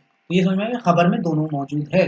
अब उसको जब हम फिल्टर आउट करेंगे तो हमें पता चलेगा कि ये खबर कैसा है। हम फिर एग्जांपल देते हैं कि ये हदीस सही है, ये हसन है, ये ज़ईफ़ है, ये मौजूद है। ये समझ में आ गया, ये इसको खबर। अगला क्या है, जो खबर कतई हो जाए उसे कतई खबर कहते हैं। क्या कहते हैं, खबर कतई, मतलब क्लियर, जो खबर क्लियर हो जाए, समझ में आया? जो खबर क्या हो जाए, क्लियर हो जाए, हम उसको कहेंगे कि वो कतई खबर है, क्लियर हो जाए, मतलब आप रिसर्च करने के बाद आप इस नतीजे पे पहुंचे हैं। ये जैसे कि एग्जांपल दे रहे थे, उम्मत उम्मत की जो इख्तलाफ है रहमत है, आपने इसको देखा, इसको रिसर्च किया, पता चला कि ये फैब्रिकेटेड है, तो अब ये बात हमें समझ में आ गई। एक उसके बाद वो कतई खबर है कि आपने दलील किया, आपने देखा कि कतई हो जाए, मतलब उसमें अब कोई वो बाकी ना रहे। अगर ये कतियत बगैर तहकीक के हासिल, आप इस रिजल्ट पे पहुंचे हैं, ये कतयत बगैर किसी तहकीक के हासिल, मतलब ये जो आपको क्लियरनेस कह सकते हैं या यकीन का लेवल बगैर किसी तहकीक के हासिल है, तो उसको हम खबर मुतवातिर कहेंगे, वो खबर मुतवातिर होगी। मतलब आपने कोई तहकीक करने की ज़रूरत नहीं कि जैसे नबी सल्लल्लाहु अलैहि वसल्लम अल्लाह के रसूल है, कुरान अल्लाह की किताब है, दिन हो तो सूरज हो तो दिन होता है, आग गर्म है, इस तरह की चीज़ें, 5 वक्त की नमाज़ फ़र्ज़ है, कोई ये कहे कि मुझे नहीं पता 5 वक्त की नमाज़, ये तमाम क्या है, इसमें आपको रिसर्च करने की कोई ज़रूरत नहीं है। अगर खबर तहकीक के बाद हासिल हो, अब आप तक कोई खबर पहुंची, जैसे आपने एग्जांपल दिए थे, कोई भी एक हदीस आप तक पहुंची, उसको आपने तहकीक किया, जैसे अहाद हदीस, अहाद जो है उसको आपने तहकीक किया और उसके बाद हासिल हो, तो उसको हम सही या हसन कहेंगे। बात समझ में आ गई? तो ये कती समझ में आए? कती खबर कौन कौन कहलाएगा? एक मुतवातिर कहलाएगा और दूसरा अहाद में से सही और हसन कहलाएगा, जो तहकीक के बाद हासिल है। मुतवातिर हर हाल में यकीन का फ़ायदा देती है, मुतवातिर अगर है तो हर हाल में यकीन का फ़ायदा देगी, मतलब हर हाल में इसका रिजल्ट होगा और वो यकीन पर मबनी होगा, उसमें कोई चेंजेस नहीं होगा। और सही खबर तहकीक से पहले ज़न, अब आप इस बात को समझिए, उन चीज़ों का रद्द जो लोग कहते हैं कि ये ज़न्नी मसला है। ज़न्नी मसला कब है? जब वो तहकीक से पहले का मामला है, कि आप तहकीक से पहले उसमें कह रहे हैं कि देयर इज़ अ पॉसिबिलिटी कि इसका जो आप बात कह रहे हैं उसकी दूसरी बात भी हो सकती है, लेकिन तहकीक करने के बाद, उस पर रिसर्च करने के बाद और उस पर वो हदीस की 5 कंडीशन लगाने के बाद आप इस नतीजे पे पहुंचे हैं कि आप ये कह रहे हैं कि नहीं, ये बात ये सही हदीस है, हाज़ा हदीसुन सही। तो अब आप तहकीक के बाद यकीन का फ़ायदा देती है। तो यकीन का फ़ायदा मुतवातिर भी देती है और यकीन का फ़ायदा सही खबर भी देती है। लेकिन मुतवातिर में कोई रिसर्च की ज़रूरत नहीं है, कोई मतलब आप कह सकते हैं कि कोई दूसरे रास्ते की ज़रूरत नहीं है, कोई तहकीक की ज़रूरत नहीं है, लेकिन सही खबर में आपको तहकीक की ज़रूरत है, रिसर्च की ज़रूरत है। ये समझ में आ गया? ये बात आपको क्लियर हुई? मुतवातिर हर हाल में यकीन का फ़ायदा देगी और इंसान को मजबूर करती है कि वो उसे कबूल किया जाए, इसलिए ये इल्म ज़रूरी है। और सही खबर तहकीक से पहले ज़न होती है, जो ज़न का मामला है, जो लोग कहते हैं ज़न्नी मसला है, लेकिन वो कब होती है? जब ये तहकीक से पहले, लेकिन तहकीक के बाद वो क्या है, यकीन का फ़ायदा देती है, इसलिए हम इसको इल्मुन नज़री कहते हैं कि एक रिसर्च के बाद जो इल्म हमने हासिल किया है। थोड़ा समझ में आ गई? ये देखिए, ये बात अभी इस बहुत पहले हुई थी कि इदराक शय का, जो हमने कहा था कि चीज़ों का समझ अल जहल अल बसीत का रद्द है, और जैसी कैरेक्टरिस्टिक है वो अल जहल अल मुरक्कब का रद्द है, और इदराकन जाज़मन मतलब जो यकीन है वो ज़न, वहम और शक का रद्द है। देखिए अभी हमने रद्द किया ज़न का, कैसे रद्द किया कि हमने उसका यकीन किया, किस बेसिस पे? रिसर्च के बेसिस पे। सही हदीस जब हमारे पास आ गई तो वो ज़न का रद्द कर दिया। बस समझ में आ गई? अब आप ये समझिए कि मुतवातिर के बारे में आपको समझ में आ गया कि मुतवातिर किसको कहते हैं? इल्म ज़रूरी, इल्म यकीनी, ठीक है? और अहाद जो है, अहाद, अब देखिए अहाद में 2 कैटेगरीज़ है, हमने देखा था मकबूल भी है और मरदूद भी है, जो आपने सबसे शुरू में देखा था। तो मकबूल और मरदूद दोनों, बात समझ में आ गई?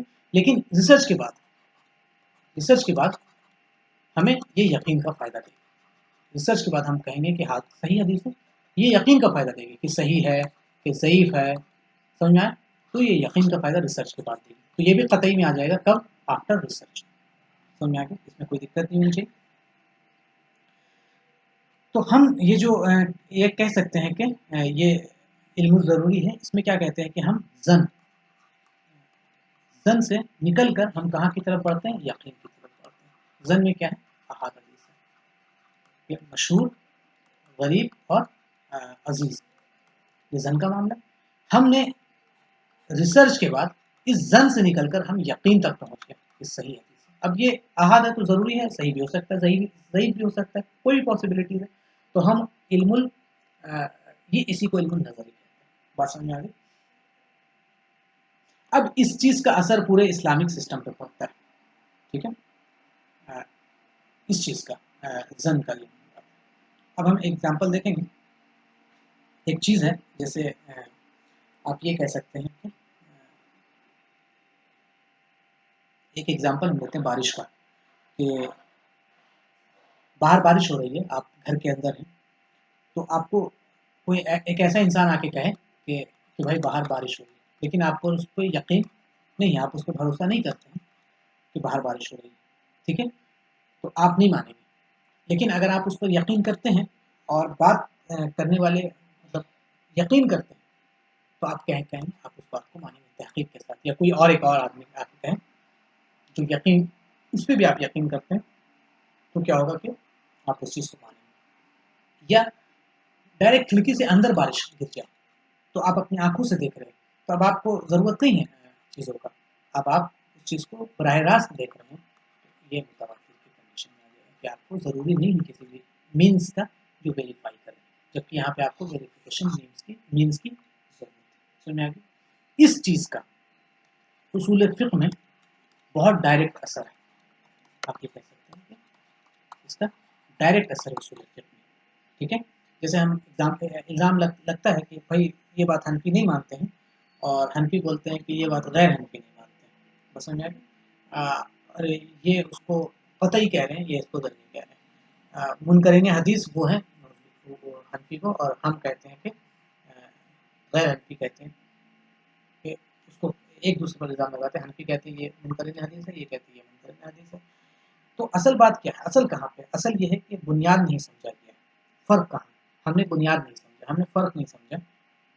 हम फ़र्क और बुनियाद नहीं समझने की वजह से ये इस तरह की जहालत की बात बोल देते हैं। ऐसा नहीं है, मुनकरीन हदीस कोई नहीं है, दोनों के पास अपनी-अपनी दलील मौजूद होती है। समझ में आया? ये उसूल फ़िक़्ह में चीज़ें हम चल रहे हैं, उसूल फ़िक़्ह में। अब क्या होता है, अब इसका डिफ़रेंस ये समझिए कि ख़बर मशहूर जो हमने देखा था, हमने आपको शुरू में बताया था कि जो मशहूर ख़बर है उसको अहनाफ नहीं लेते अहाद में। तो अब अहाद में नहीं लेते हैं, तो ये इल्म ज़रूरी हो गया, ज़रूरी हुआ? नहीं हुआ। इल्म नज़री हुआ? नहीं हुआ। क्योंकि अहाद है इल्म नज़री, और अहाद के बाहर क्या है? इल्म ज़रूरी। तो जैसे इस वजह से हम जिसको जमहूर वाजिब और फ़र्द को बराबर मानते हैं, तो हनफी कहते हैं कि नहीं, फ़र्द और वाजिब तो अलग-अलग चीज़, दोनों को लोगों ने अलग-अलग डिफरेंशिएट किया इसी बुनियाद पर, मशहूर और मुतवातिर की बुनियाद पर। बात समझ में आ गया? लेकिन ये कहते हैं कि नहीं, ये फ़र्द और वाजिब एक ही चीज़ है। तो ये इख्तिलाफ़ जितने भी चीज़ें हैं, ये हम समझेंगे जब हम इस बेस को समझेंगे। आपने ये आप समझ गए, लेकिन अब जब आप उसूल फ़िक़्ह में जाएँगे और आप जब डिफरेंसेस देखेंगे, तो आप इल्ज़ाम नहीं लगाएँगे अब। अब आप ये नहीं कहेंगे ये गलत है, वो गलत है। आप ये कहेंगे कि कैटेगराइज़ेशन ऑफ उसूल डिफरेंट है।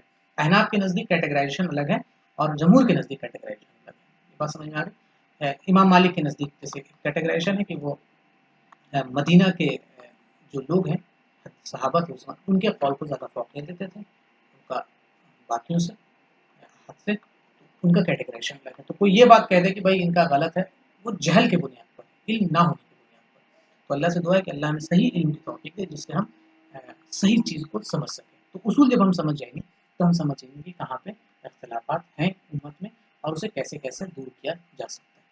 ठीक है?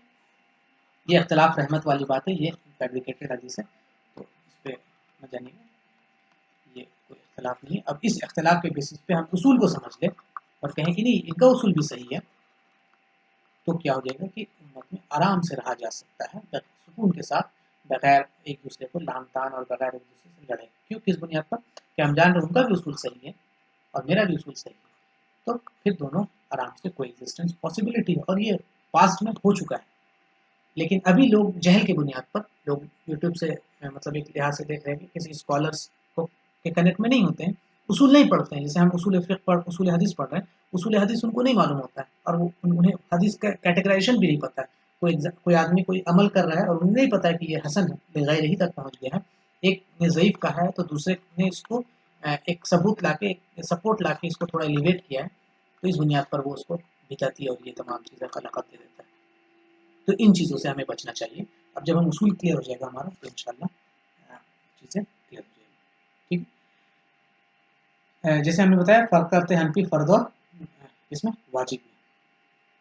जो चीज़ साबित हुई दलील कतई से के साथ तो वो फ़र्द है, और जो साबित हुई ज़न्नी के साथ वो वाजिब है। जैसे हमने देखा कि जो कतई के साथ साबित हुई वो फ़र्द है, ये कहते हैं, और जो ज़न्नी के साथ है वो वाजिब है, ये हनफी कहते हैं। हम ये कहते हैं कि अब इसमें क्या है कि अब देखिए मुतवातिर और मशहूर के कैटेगरी में कहाँ चलेगा फ़र्द, और अहाद क्या हो जाएगा, नज़री से साबित है तो ये वाजिब कैटेगरी में आ जाएगा। लेकिन जमहूर कहते हैं कि नहीं, ऐसा नहीं है, वाजिब और फ़र्द दोनों सेम है। एक बार आपने इल्मुल यकीन तक पहुंच गए, और उसके दो रास्ते हैं। कौन कौन रास्ते हैं? एक तो मुतवातिर रास्ता है, दूसरा क्या है कि तहकीक के बाद ज़न्नी ज़न जो है वो सही खबर में बदल जाए।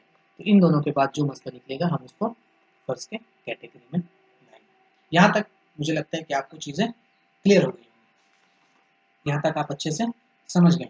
ये समझ में आने के बाद मैं इसके बाद रेफ्यूटेशन जो हम लोगों ने बात की थी अहाद हदीस वाली, उसमें अब आपको समझ में आ गया होगा कि किस तरह से ज़न्नी जो मसला है वो अगर तहकीक के बाद सही हो जाता है तो फिर हम उसे अक़ीदे में लेते हैं, और बज़ाब्ता उसूल में भी लेते हैं, फ़िक़्ह में भी लेते हैं। और अक़ीदे में जो नहीं लेने वाला मसला, ये सबसे पहले मुताज़िला के आइडियाज़ हैं। इसीलिए अहले सुन्नत वल जमात का अक़ीदा है कि अगर हदीस सही है तो वो मज़हब है, हमारा मज़हब है। इसलिए आप देखेंगे चारों अइम्मा का यही क़ौल है कि मेरा मज़हब वही है जो सही हदीस है, मतलब सही हदीस ही मेरा मज़हब है। इसका मतलब क्या है कि अगर सही हदीस है, ये साबित शुदा। अब देखिए उसके अलग-अलग लेवल्स हो सकते हैं। इमाम मुस्लिम के नज़दीक में अलग है, लेकिन 5 वो जो लेवल है, जिस पे 5 कैटेगरी जिस पे सब मुत्तफ़िक़ हैं, उस पे अगर कोई प्रोसेस आ जाए तो वो सही है, तो अब क्या होगा कि उसे हम अक़ीदे में भी लेंगे और लॉज़ में भी लेंगे। ये जो रद्द होता है मौजूदा ज़माने में भी कई ऐसे फ़िरक़े मौजूद हैं जो अहाद और मुतवातिर को वो करते हैं, डिवाइड करते हैं और कंपेयर करते हैं। तो आप देखेंगे कि उनका अज़ाब क़ब्र का मामला बहुत गड़बड़ होगा। वो इस पे हतमी तौर पर यकीन नहीं करते हैं, और उसके बाद वो उससे पुल सिरात का उनका मामला पूछें, अल्लाह के अस्मा और सिफ़ात का मामला पूछें, जन्नत और जहन्नम का मामला पूछें। ठीक है? वो नियत कैसे बाँधते हैं फिर? इन्नमल अमाल जो नियत की हदीस आई है कि नियत का जो दारोमदार है, वो अमल का दारोमदार है, वो किस पर है? नियत पर। वो कौन से? वो तो अहद हदीस से साबित है। या फिर मुआज़ बिन जबल को जो अल्लाह के रसूल सल्लल्लाहु अलैहि वसल्लम ने भेजा था, वो आप देखें कि वो किस चीज़ पर है। वो सिंगल सहाबी जाके लोगों को ला इलाहा इल्लल्लाह मतलब अक़ीदा सिखा रहे हैं। ये चीज़ आपको समझ में आ गई? ये बहुत चीज़ थी जो हमने एक डिस्कस किया है। अब हम देखते हैं कि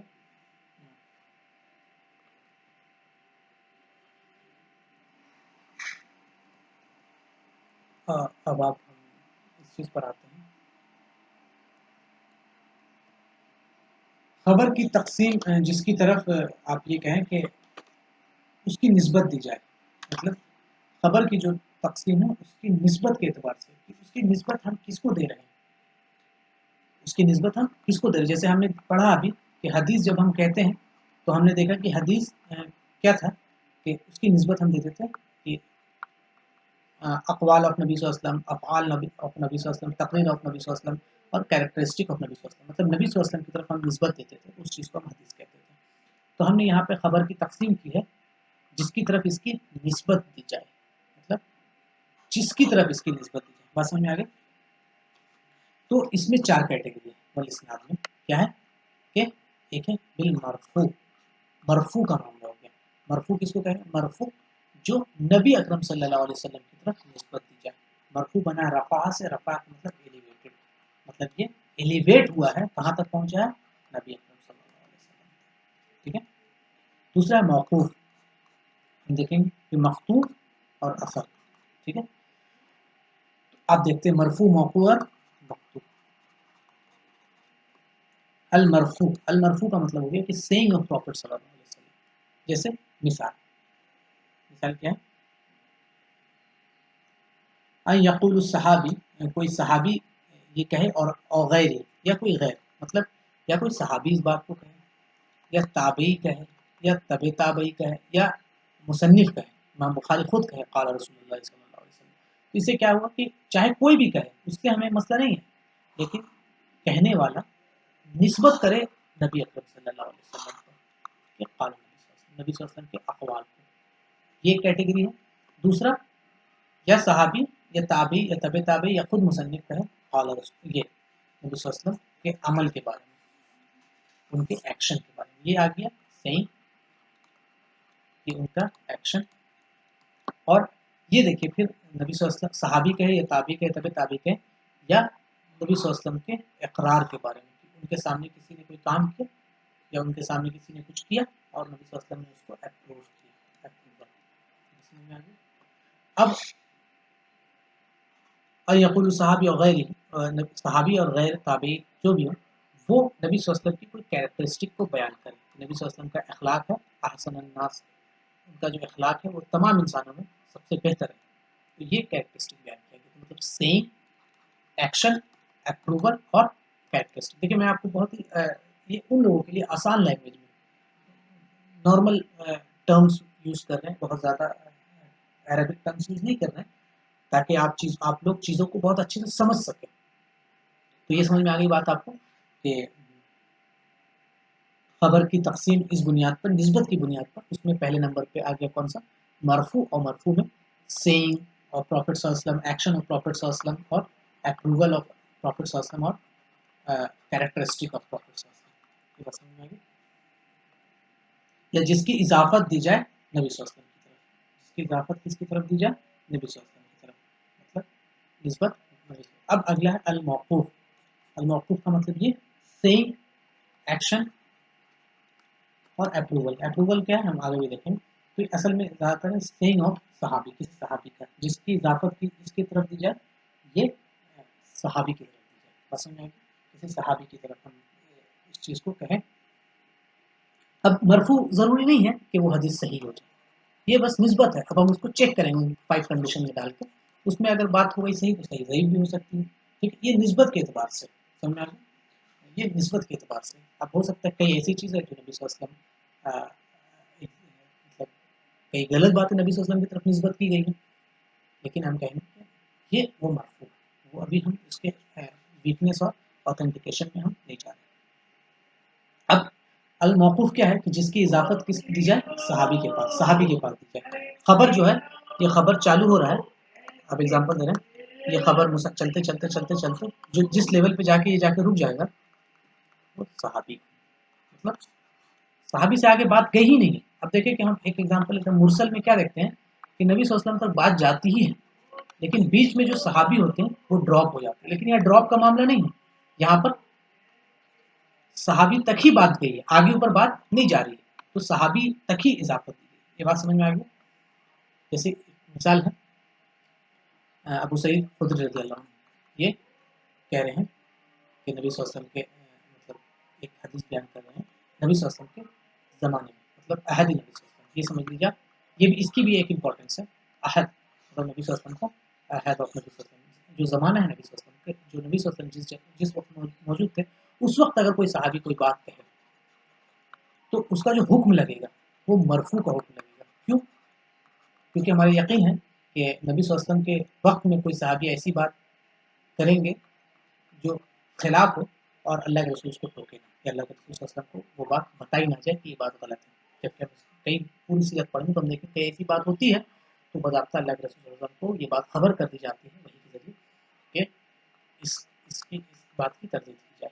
तो जब अहद रसूल सल्लल्लाहु अलैहि वसल्लम की बात, अहद रसूल सल्लल्लाहु अलैहि वसल्लम की बात हो, अहद के मतलब उनके एज के बारे में बात हो, कोई सहाबी ये कहे तो हम उसका हुक्म जो लगाएंगे वो मरफू का हुक्म लगेगा, लेकिन निस्बत के एतबार से वो मौकूफ ही होगा, हुक्म के एतबार से वो मरफू होगा। बात समझ में आई?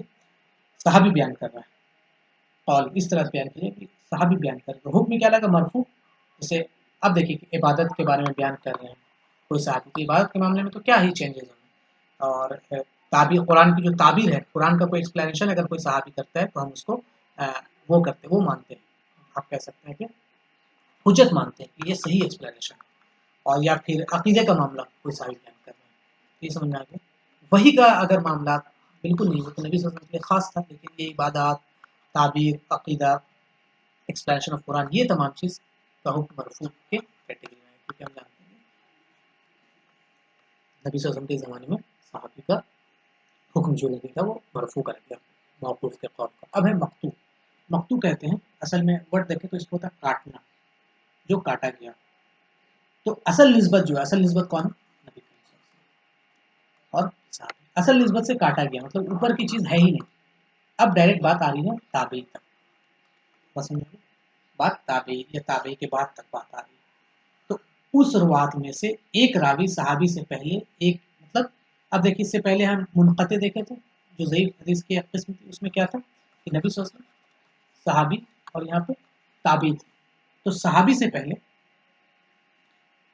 काट दिया जाता है ताबी को, या ताबी को काटा या उसके बाद किसी को काटा, हटा दिया गया। तो इसकी सनद क्या होती थी? ज़ईफ़ होती थी। ये ज़ईफ़ की सिफत है। लेकिन मकतू में नहीं है, मकतू में ये बात आती ही नहीं। मकतू में क्या है कि बात पहुंची ही नहीं ऊपर, बात यहीं तक की बात है। समझ में आ रहा है? बात इजाफत कहाँ तक दी गई है? यहीं तक दी गई है, एक ताबी और ताबी तक दी गई है। बस समझ में आ गई? जैसे ये देखें, अहमद बिन अब्दुल्ला, ये एक ताबी और ये एक बात को बयान कर रहे हैं। ठीक है, अगर इनकी बात किसी सहाबी के बाद से ना टकराए, नबी सल्लल्लाहु अलैहि वसल्लम की बात से ना टकराए, तो ये हमारे लिए मतलब हुज्जत हम इससे ले सकते हैं। उलमा ने कहा अक़वाल के लिए मुखालिफ ना हो इनके अक़वाल किससे? अल्लाह के रसूल सल्लल्लाहु अलैहि वसल्लम से या फिर सहाबी से, किसी सहाबी से। तो इनका जो हुक्म लगेगा वो हम ले सकते हैं। ठीक है, ये वो जो बात है कि काफ़ी है इंसान के लिए इल्म वाला कि वो अल्लाह से डरता हो। एक इंसान के इल्म वाले होने के लिए ज़रूरी है कि वो उसके अंदर ख़शियतुल्लाह हो, उसके अंदर अल्लाह की ख़शियत हो। और उसके जुहला मतलब जाहिल होने के लिए काफ़ी है कि वो अपने इल्म को तकब्बुर करे और उससे इल्म का नखरा दिखाए। ये एक बात है और ये किसी से कटी नहीं है, किसी से वो मतलब कोई किसी का इख्तिलाफ भी नहीं कर रही। तो हम कहेंगे कि ये बात उचित ली जाएगी। बात समझ में आ गई? तो आपको मरफू समझ में आ गया और मौकूफ़ समझ में आ गया और मक़तू समझ में आ गया। ये आप क्लासिफिकेशन देख सकते हैं। अभी तक हमने जो पढ़ा उस बेसिस पे, कुछ हमने नहीं पढ़ा है लेकिन हमने नंबर ऑफ रिपोर्टर्स की बुनियाद पे देखा। एक होता है मुतवातिर और अहद में मशहूर, अजीज़ और गरीब का मामला आ गया। फिर हमने रिलायबिलिटी और के बेसिस पे देखा और उस पे देखा हमने सही, हसन, ज़ईफ़ और मौदू। फिर हमने लिंक के बेसिस पे देखा तो मुस्नद हमने बताया था पिछली बार कि जो सपोर्टेड हो, मतलब जैसे कि नबी सल्लल्लाहु अलैहि वसल्लम तक बात पहुँचती हो तो वो पूरे चेन सपोर्टेड हो, या सहाबा तक पहुँचती हो तो चेन सपोर्टेड हो। मुरसल का मतलब हमने देखा कि सहाबा के पास सहाबा को वो कर दिया गया, हदफ कर दिया गया। मुत्तसिल जो कंटिन्यूअस चीज़ है। मुनक़ते पे हमने क्या देखा? मुनक़ते में हमने देखा कि सहाबी के बाद का जो रावी ताबी है उसको हटा दिया। मौदल हमने देखा कि कंटिन्यूअस दो सहाबी का, जैसे ताबी या सहाबी गायब हो जाए, ताबी तभी ताबी गायब हो। मुअल्लक़ में हमने देखा कि नीचे से हैंगिंग, नीचे से हमने देखा कि वो कंटिन्यूअस जो सनद नीचे से मुसन्निफ़ की तरफ से वहाँ से सनद पूरा का पूरा गायब हो जाए। फिर हमने ये नेचर ऑफ टेक्स्ट और इस्नाद के basis, nature of the text and इस्नाद, तो टेक्स्ट के बेसिस पे हमने अभी नहीं पढ़ा है, मतन के बेसिस पे इंशाल्लाह हम जब पढ़ेंगे वो देखेंगे। अब रेफरेंस के बेसिस पे तो हदीस कुदसी मरफू हमने देख लिया कि ये कहाँ तक पहुँचती है? नबी सल्लल्लाहु अलैहि वसल्लम तक। मौक़ूफ़ एक सहाबी तक पहुँचती है और मक़तू ताबी और तबी ताबी तक पहुँचती है। अब हम कुदसी देखेंगे। कुदसी का ये मामला है, हदीस कुदसी कहते हैं, आप इस बात को समझो कि हदीस कुदसी है जो अल्लाह के रसूल अल्लाह के ही तरफ से हो, लेकिन उसका जो माने हो वो बात आती हो, लेकिन लफ्ज़ जो हो वो नबी सल्लल्लाहु अलैहि वसल्लम की, नबी सल्लल्लाहु अलैहि वसल्लम उस लफ्ज़ को बयान कर रहे हैं। मतलब वो जो लफ्ज़ बयान कर रहे हैं वो नबी सल्लल्लाहु अलैहि वसल्लम बयान कर रहे हैं। और जो कहाँ तक एलिवेट होता है और होती है वो चीज़ें, वो जिब्रील अलैहिस्सलाम तक पहुँचती है। जैसे यहाँ नबी सल्लल्लाहु अलैहि वसल्लम तक पहुँची है, ये जिब्रील अलैहिस्सलाम तक पहुँचती है। बात समझ में आ गई? अब ये कुदसी हदीस कुदसी हज़रत हदीस कुदसी और कुरान में डिफरेंस क्या है? ये कई बार आती है, थोड़ा-सा आप इसको देखिए। अब देखिए कि हदीस कुदसी जो है इसको आप नमाज में इबादत में नहीं पढ़ सकते। ठीक है? इबादत में कुरान ही पढ़ा जाएगा। कुरान लफ्ज़ के एतबार से भी और माने के एतबार से भी क्या है? अल्लाह की तरफ से, दोनों लफ्ज़ और माने। लेकिन हदीस कुदसी क्या है कि माने अल्लाह की तरफ से है, लेकिन लफ्ज़ नबी सल्लल्लाहु अलैहि वसल्लम खुद, मतलब आप कह सकते हैं उसका इंतखाब करते हैं, खुद उनको उसको चूज़ कर सकते हैं मैसेज कन्वे करने के एतबार से। समझ में आ गया? हदीस कुदसी सही भी हो सकती है, सही भी हो सकता है। पॉसिबिलिटी है, उसको हम 5 कंडीशन में चेक करेंगे, सही, हसन, ज़ईफ़, मौजूद, कुछ भी हो सकता है, लेकिन कुरान जो है वो सही मुतवातिर है। बात समझ में आ गई? ये देख लीजिए आप कि हदीस कुदसी क्या है? कुदसी डिवाइन रिवलेशन, रिलेट थ्रू किससे? जिब्रील अलैहिस्सलाम से। मरफू फिर सेइंग ऑफ प्रॉफिट है, फिर सहाबी। ये देखें कि जो वही है, वही कैसे आ रहा है वो देखें। जिब्रील अलैहिस्सलाम के थ्रू नबी सल्लल्लाहु अलैहि वसल्लम, नबी सल्लल्लाहु अलैहि वसल्लम के थ्रू कंपेनियंस सहाबी, फिर उसके बाद ताबई, ताबई के बाद तबे ताबई, और उसके बाद रिपोर्टर्स, और उसके बाद जो मुसन्निफ है बुखारी, मुस्लिम, अहमद, उसके बाद नसई, जितने भी इमाम मालिक, जितने भी मुसन्निफ हैं वहाँ तक बात पहुँची है। ये बात समझ में आई?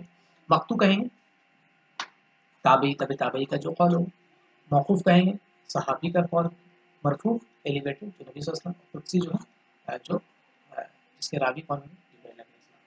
तो ये वो चीज़ है जो इंशाअल्लाह हमने आज पढ़ा है। इल्म का बेसिक, इल्म किसे कहते हैं, और हमने इल्म के बारे में देखा है। हमने इल्म का, इस्लाम का नज़रिया इल्म देखा है।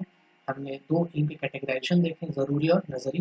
फिर हमने देखा कि ज़रूरी के लिए हमें कोई ज़रूरत नहीं, लेकिन नज़री की हमें ज़रूरत है रिसर्च की। फिर उसके बाद हमने इल्म ज़रूरी और नज़री पे बहस, पूरे अच्छे से एक्सप्लेनेशन देखा, उसका डिफरेंस देखा, और उसके बाद फिर हमने बात की है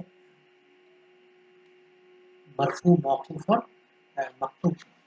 ये वो चीज़ें हमने देखा। एक चीज़ और बच जाती है जिसमें किसी भी हम इस चीज़ को कंप्लीट कर देते हैं आखिर में, ये अल गरीब और मुतलक जो हमने देखा था। अल गरीब अल मुतलक, ये हदीस के जो गरीब की कैटेगरी थी, आप ये देख सकते हैं, ये अल गरीब अल मुतलक, अल फर्द अल मुतलक भी इसको कहा जाता है, एब्सोल्यूट गरीब। उसके उसका थोड़ा सा डेफिनेशन है, और उसके बारे में थोड़ा सा चीज़, थोड़ी सी चीज़ हम आज अभी देख लेते हैं। ठीक है, तो आप समझे कि अल गरीब अल मुतलक और अल फर्द अल मुतलक, एब्सोल्यूट गरीब कहते हैं कि एतबार कम तादाद का किया जाता है। कैसे?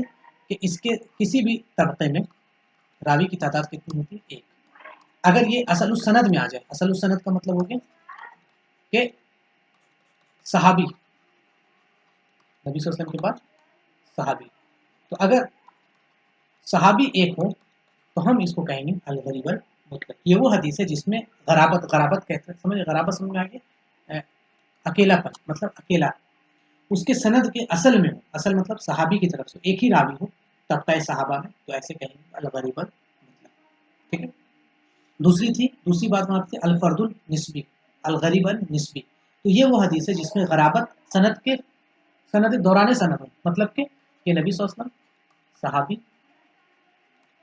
ताबी, तबे ताबी। तो अगर यहाँ पे हो तो अल गरीब अल मुतलक, एब्सोल्यूट गरीब। लेकिन क्यों? क्योंकि जितने भी लोग मिलेंगे वो यहीं पे एक ही सहाबी से।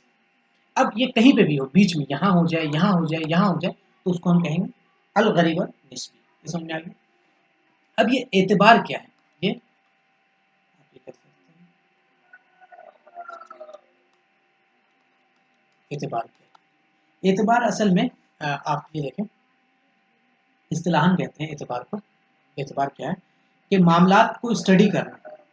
ठीक है, मतलब जैसे एक गरीब है तो मामलात को स्टडी करना ताकि जानी जाए दूसरी चीज़ को पहचानना उसी के जिन्स में। मतलब कोई हदीस है, गरीब हदीस है, तो और स्टडी करना कि उसी मतन में उसी जैसी कोई एक और हदीस हमें मिल जाए। इस स्टडी को, इस खोजबीन को हम एतबार कहते हैं।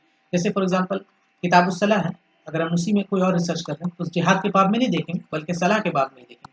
तो उसी चीज़ में, उसी के जिन्स में दूसरे सनद को ढूंढना। एक सनद यहाँ पर है, दूसरा एक इंडिपेंडेंट सनद हम ढूंढेंगे। उस ढूंढने को क्या कहते हैं? उसकी जैसी दूसरी चीज़ ढूंढना, इसको हम कहते हैं एतबार कहते हैं। और इस एतबार की वजह से क्या होता है कि इसकी इनफरादियत है, जो इसका अकेलापन है, अकेला है, वो खत्म हो जाता है। बात समझ में आ गई? इस्तिलाहन क्या है कि ये तहकीक है, ये तहकीक है। तत्तबउ, ये क्या है? तहकीक है किस चीज़ की? हदीस, हदीस को स्टडी करने की, हदीस के रिसर्च है, स्टडी हदीस के मुख्तलिफ सनद के बारे में, जिसको रिवायत करने वाले एक से ज़्यादा रावी, मतलब एक रावी अकेला ना हो, उसके रिवायत करने में एक रावी अकेला हो, उस के मुख्तलिफ सनद और सनद को खोजना, उसको स्टडी करना, उसको क्या कहलाएंगे, उसको क्या कहेंगे हम, एतबार कहेंगे। बस समझ में आए? एक सनद है, उसकी कोई दूसरी सनद ढूंढ रहे हैं, ठीक है, ताकि जाने कि क्या इसमें कोई सिमिलैरिटीज है या किसी और ने भी कुछ और बात कही। तो आप इस बात को ऐसे समझें कि एतबार क्या है, एक प्रोसेस है। एतबार क्या है, एक प्रोसेस है। किसके लिए? तालिब इल्म के लिए। ये सबके लिए नहीं है, ये आलिम के लिए एक प्रोसेस है, तालिब इल्म के लिए, कि कैसा प्रोसेस है कि उस इल्म में दूसरे सनद को देखना, दूसरे सनद को देखना। बात समझ में आएगी? एतबार एक प्रोसेस है, तालिब इल्म उस सनद का दूसरा सनद देखता है। वो एक सनद है, एक बात आई है, लेकिन उसी मतन का कोई दूसरा सनद देखता है कि कोई और चेन से वो बात आई है कि नहीं आई। ये कैसे होगा? तो आज के दौर में ये कैसे मुमकिन है? ये आज के दौर में किताबों से मुमकिन है, बुक से भी नहीं, मैन्युस्क्रिप्ट से। ओरिजिनल जो उसके दस्तावेज है उस पर रिसर्च होगा, फिर उसके जरिए देखा जाएगा। और ये आम लोगों का काम नहीं है, और आम लोगों की रसाई भी इस तक हासिल नहीं है। इस प्रोसेस को आलिम ही कर सकता है, ठीक है। इससे हासिल क्या होगा, इस चीज़ से हासिल क्या होगा, इस एतबार के प्रोसेस से जिसमें तालिब इल्म रिसर्च कर रहा है, उसका हासिल क्या होगा? उसका हासिल ये है, अल मुताबे और अल शाहिद। अल मुताबे और अल शाहिद, ये दो हासिल। अल मुताबे कहते हैं मुआफ़क़त करना, या इसको कॉमन में इसमें कहते हैं कि स्टाइल कॉपी करना है, टर्म कहते हैं स्टाइल कॉपी करना, तौर तरीक़े को कॉपी करना, ठीक है।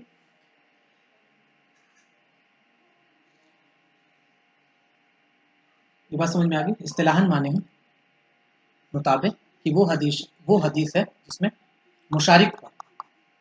मुशारिक हो कोई दूसरी हदीस के लफ्ज़ के एतबार से और माने के एतबार से, ठीक है, लफ्ज़ और माने के एतबार से, और उसमें सहाबी इत्तेहाद में, इसका मतलब है कि दो सनद आती हो, वो लफ्ज़ और माने के एतबार से सिमिलर हो, लेकिन उन दोनों का जो सोर्स हो वो एक ही सहाबी हो। जैसे एग्जांपल देते हैं, अब्दुल्ला बिन उमर हो इसका,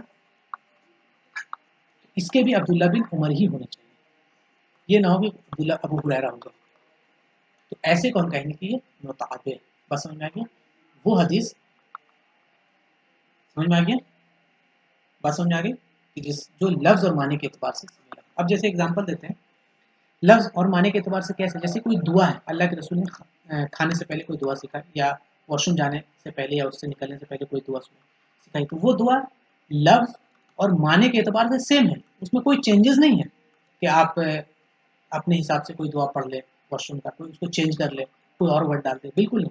वो क्या है, माने सेम होगा, दुआ में क्या है, माने सेम है, सेम वर्ड है, कोई चेंज नहीं, वर्ड भी चेंज सेम है और माने भी सेम। लेकिन अल्लाह के रसूल सल्लल्लाहु अलैहि वसल्लम कैसे दिखते थे, डिस्क्रिप्शन, इसमें ज़रूरी नहीं है लफ्ज़ सेम हो, कि लफ्ज़ एक ही बात हो सकता है कोई उनके दांत मुबारक की तारीफ करे, कोई उनके चेहरे मुबारक का तारीफ करे, कोई उनके बाल मुबारक का तारीफ करे, मतलब कि एक इंसान का देखने का नज़रिया होगा, किसी ने दाईं तरफ से देखा, किसी ने बाईं तरफ से देखा, किसी ने ऊपर से देखा, किसी ने नीचे से देखा, मतलब अल्लाह के रसूल जा रहे हैं, घोड़े पे सवार हैं, तो चारों डायरेक्शन में किसी को देख रहा है, तो कोई उनके किसी चीज़ की तारीफ कर रहा है, या कोई उनकी कोई और कैफियत बयान कर रहा है, तो हो सकता है कि माने सेम हो। जैसे एक हदीस है जिसे हदीस जिब्रील भी कहते हैं, जो जिब्रील इस्लाम आते हैं इस्लाम सिखाने के लिए मुसलमानों को, तो आप उसमें देखते हैं कि जितनी भी हदीस उसमें वर्ड्स अलग अलग है, लेकिन माने वही है कि वो इस्लाम क्या है, एहसान क्या है, इस चीज़ को बता रहे। लेकिन कोई ये कह रहा है कि जिब्रील आए थे, एक आदमी आया जो बहुत ही मतलब उसका लिबास वाइट है और उस पर गर्द गुबार की कोई बात नहीं है, लेकिन हो सकता है कि दूसरे साहबी इस बात को कोट ना करें, उनके लिए ये बात ज़रूरी ना हो, बल्कि वो डायरेक्ट उसकी चीज़ पे आए कि उन्होंने क्या सिखाया। तो माने सेम है, लेकिन वर्ड का जो इंतखाब है वो अलग अलग हो सकता है। ये बात समझ में आ गई, माने कैसे एक होगा और वर्ड कैसे एक होगा। तो इस वाले मामले में, मुताबे के मामले में, लफ्ज़ पे ज़्यादा जोर दिया गया कि माने और लफ्ज़ दोनों मुशारिक हो दूसरे के, लेकिन एक और कंडीशन क्या लगाया है, माल इत्तेहादी, मतलब इत्तेहाद हो कहाँ पर, फिर सहाबी के पास, मतलब एक ही सहाबी से दोनों सनद आती हो। जैसे मैंने अभी आपको एग्जांपल दिया कि ये अब्दुल्ला इब्ने अब्बास एग्जाम्पल था अब्दुल्ला इब्न उमर, इन्हीं के पास से दोनों सनद आती है। ठीक है, हो सकता है कि इनके दो स्टूडेंट रहे हों, फिर दो स्टूडेंट के आगे स्टूडेंट बढ़ जाए, लेकिन इत्तेहाद यहाँ पे सेम। ठीक है, दो शागिर्द हो और दोनों शागिर्द ने अलग अलग बयान किया हो, वर्ड अलग अलग इंतखाब किया हो, तीन शागिर्द हो, तीनों अलग अलग वर्ड इंतखाब करें, लेकिन माने वही। समझ में आ गया? ये बात समझ में आ गई?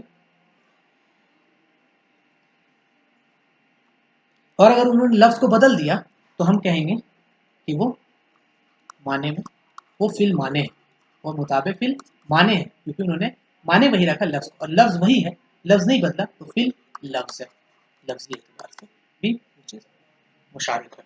ठीक है, मुताबिक का मतलब सोर्स एक ही है, गरीबल मुतलक। बस समझ में आ गई? तो अब ये क्या होगा, अब देखिए मुताबिक दो चीज में, अल मुतबातु ताम्मा मतलब मुकम्मल और कंप्लीट, और दूसरा है कासिरा। ठीक है, अल मुतबातु कासिरा मतलब शॉर्ट, इसका लफ्ज़ी माने। हम देखते हैं क्या है ये चीज, इस पर गौर करेंगे। ताम्मा जो है वो हदीस है जो मुकम्मल सेम मुशारिकत करे अव्वल सनद में। अव्वल सनद क्या है? असली सनद, उसमें सेम हो, मतलब आप समझे कि यहाँ पे अबू हुरैरा है तो सनद में सेम, कोई चेंजेस ना, अलग अलग सनद बयान किया जाए। यहाँ जैसे इमाम बुखारी ने इसे किया है, इमाम मुस्लिम ने इसे किया है, लेकिन कंप्लीट सेम हो। ठीक है, मुशारिकत। अब और ये अल मुताबत कासिरा क्या है? अल मुताबत कासिरा क्या है? ये शॉर्ट, इसका वो है, मैंने लफ्जी माने बताया, लेकिन अव्वल सनद से नहीं, बीच में कहीं से हो जाए, मतलब अव्वल सनद में जरूर नहीं। जैसे कि मैं एक एग्जांपल देता हूँ, ये है अबू हुरैरा, अब क्या है कि यहाँ से इनके कोई स्टूडेंट के पास से, बस में इनके यहाँ से ना, इनके कोई स्टूडेंट के पास से, बीच से इनके हो सकते हैं दो स्टूडेंट हो, तीन स्टूडेंट, यहाँ से चीजें सनद बीच में से कहीं से मांगा था। बस में आ गया? तो ये दो। अशाहिद किसको कहते हैं? हासिल क्या है? हासिल है मुताबिक लफ्ज और माने में सहाबी के साथ सतह पर इत्तेहाद होना। पहला मुताबिक क्या है? लफ्ज और मानी में सहाबी के सतह पर इत्तेहाद होना। बात समझ में आ गया? अगर अव्वल सनद में से हो तो ताम्मा कहेंगे, और अगर बीच सनद में से हो तो क्या कहेंगे? फासिरा। ठीक है, समझ आ रही बात? शाहिद है, शाहिद को क्या कहते हैं? जानते हैं? शहादा से बना विटनेस। ये हदीस मुशारिक है दूसरे हदीस के लफ्ज या माने में, सहाबी में इत्तेहाद नहीं होगा। अभी हमने देखा कि लफ्ज और माने में मुशारिक हो, लेकिन सहाबी में इत्तेहाद होना चाहिए, लेकिन इसमें क्या है, ये कह रहे हैं कि नबी सल्लल्लाहु अलैहि वसल्लम बयान किया और उसको दो सहाबी ने सुना। जैसे एग्जांपल देते हैं कि अब्दुल्ला बिन उमर ने सुना और अबू हुरैरा ने सुना।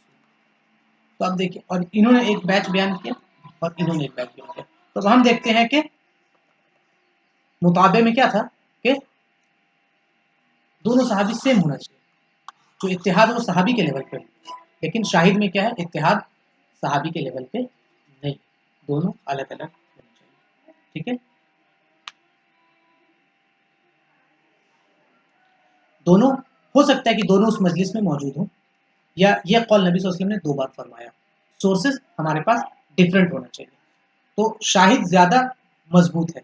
अब इससे फायदा क्या होता है? जैसे कि इससे फायदा ये होगा कि एक हदीस जो थी गरीब, बस समझ आ गई? अब इस एतबार के प्रोसेस से, जिससे हमने इसका एक और सनद सर्च किया, इस प्रोसेस से अगर ये और सनद मिल गई तो ये गरीब से कहाँ पहुंच जाएगी? अजीज में। तो इसका लेवल क्या हो गया? बढ़ गया। आप देखें एतबार के प्रोसेस से ये गरीब से कहाँ पहुंच गई? अजीज में पहुंच गई। इसके मिसाल के तौर पे लेते हैं, जैसे देखिए ये हदीस है इमाम बुखारी ने किया है इब्ने उमर से मरवी रदी अल्लाह। ठीक है, ये नबी सल्लल्लाहु अलैहि वसल्लम से फरमाते हैं कि मैंने सुना नबी सल्लल्लाहु अलैहि वसल्लम से कि ये एक हदीस है, जब तुम चांद को देखो तो रोजा रखो, और जब चांद को देखो तो रोज़ा छोड़ दो। ठीक है, ये जब चांद को देखो तो रोज़ा रखो और जब चांद को देखो तो रोज़ा छोड़ दो, और जब बादल हो तो क्या करो, तुम 30 मुकम्मल करो। तो ये बुखारी से रिवायत है। आप देख रहे हैं मतन यही है। अब आगे हम देखते हैं, एक और इमाम मुस्लिम से रिवायत है, लेकिन अबू हुरैरा से रिवायत है। एक अब्दुल्ला इब्ने उमर से रिवायत था और एक अबू हुरैरा से रिवायत। क्या है, देखिए सनद अलग अलग है। इसमें यहिया बिन यहिया है, और उसके बाद अल्लैस है, और फिर अभी शिहाब है और सालिम है। और यहाँ पे क्या है, यहिया बिन यहिया है, इब्राहिम बिन साद है और इब्न शिहाब, उसके बाद कौन है, सईद बिन मुसैब है और अबू हुरैरा है। तो ये बात भी क्या फरमा रहे हैं, नबी सल्लल्लाहु अलैहि वसल्लम ने फरमाया कि यहाँ पे भी क्या है, नबी सल्लल्लाहु अलैहि वसल्लम ने कि चांद देखो तो रोज़ा रखो और चांद देखो तो रोज़ा तोड़ दो। और यहाँ पर इन्होंने बज़ाब्ता कहा कि 30 पूरा करो, मतलब 29 के बारे में दो मतन दोनों अलग अलग। आप यहाँ इसका मतन और इसका मतन में दोनों में मुख्तलिफ है, लफ्ज़ अलग अलग है, लेकिन माने क्या है, माने के एतबार से दोनों सेम है। लफ्ज़ में दोनों में लफ्ज़ के में दोनों में इख्तिलाफ है, मतलब अलग अलग है, लेकिन माने के एतबार से सेम है। तो अब हम ये कहेंगे कि ये मतन माने और लफ्ज़ के एतबार से ये शाहिद होगा। तो दो तरफ से आया, अब्दुल्ला बिन उमर की तरफ से भी आया और अबू हुरैरा की तरफ से भी आया, एक ही मतन। तो अब देखिए ये पहले गरीब है, तो अब क्या हो गया, सहाबा के तबके में दो हो गया, तो ये क्या कह रहे हैं, अजीज। बस समझ आया।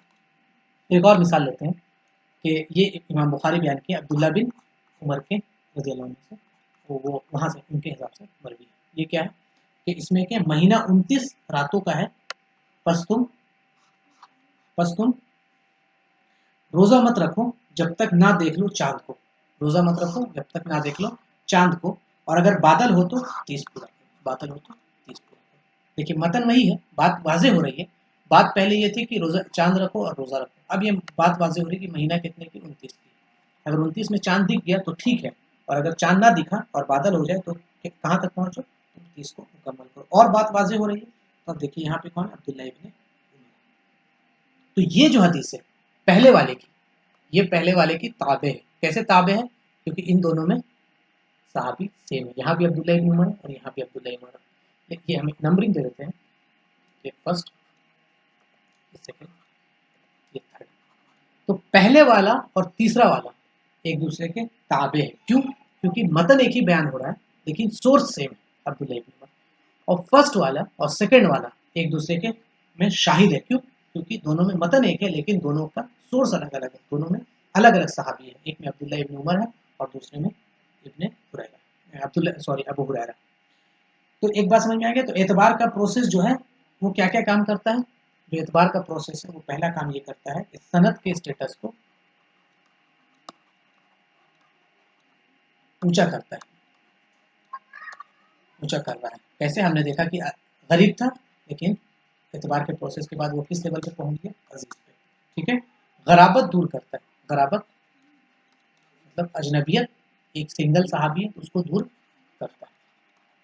ठीक है, और माने को और वासे करता है। जैसे हमने देखा कि यहाँ पे बात ठीक है, रोजा रखो जब चांद देखो, लेकिन आगे हमने देखा कि उसी चीज को और वाजे बयान किया गया, माने वाजे करता है। तो ये एतबार के प्रोसेस का एक्सप्लेनेशन।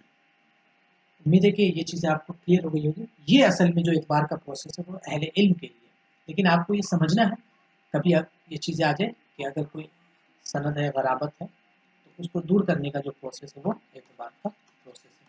और उसमें दो है, ताम्मा और शाहिद। ताम्मा जबकि सहाबी एक ही हो, और जबकि सहाबी अलग अलग। ये आपको समझना है, और इसके बस इसको ये समझना है कि ये काम क्या करता है। तो सनद के स्टेटस को बढ़ाता है, गराबत दूर करता है और माने को और अच्छे से वाज़ेह करता है। तो यहाँ पे हमारा दर्स आज का मुकम्मल हुआ। इंशाअल्लाह फिर कल मुलाकात होगी। अस्सलाम वालेकुम व रहमतुल्लाहि व बरकातुहू।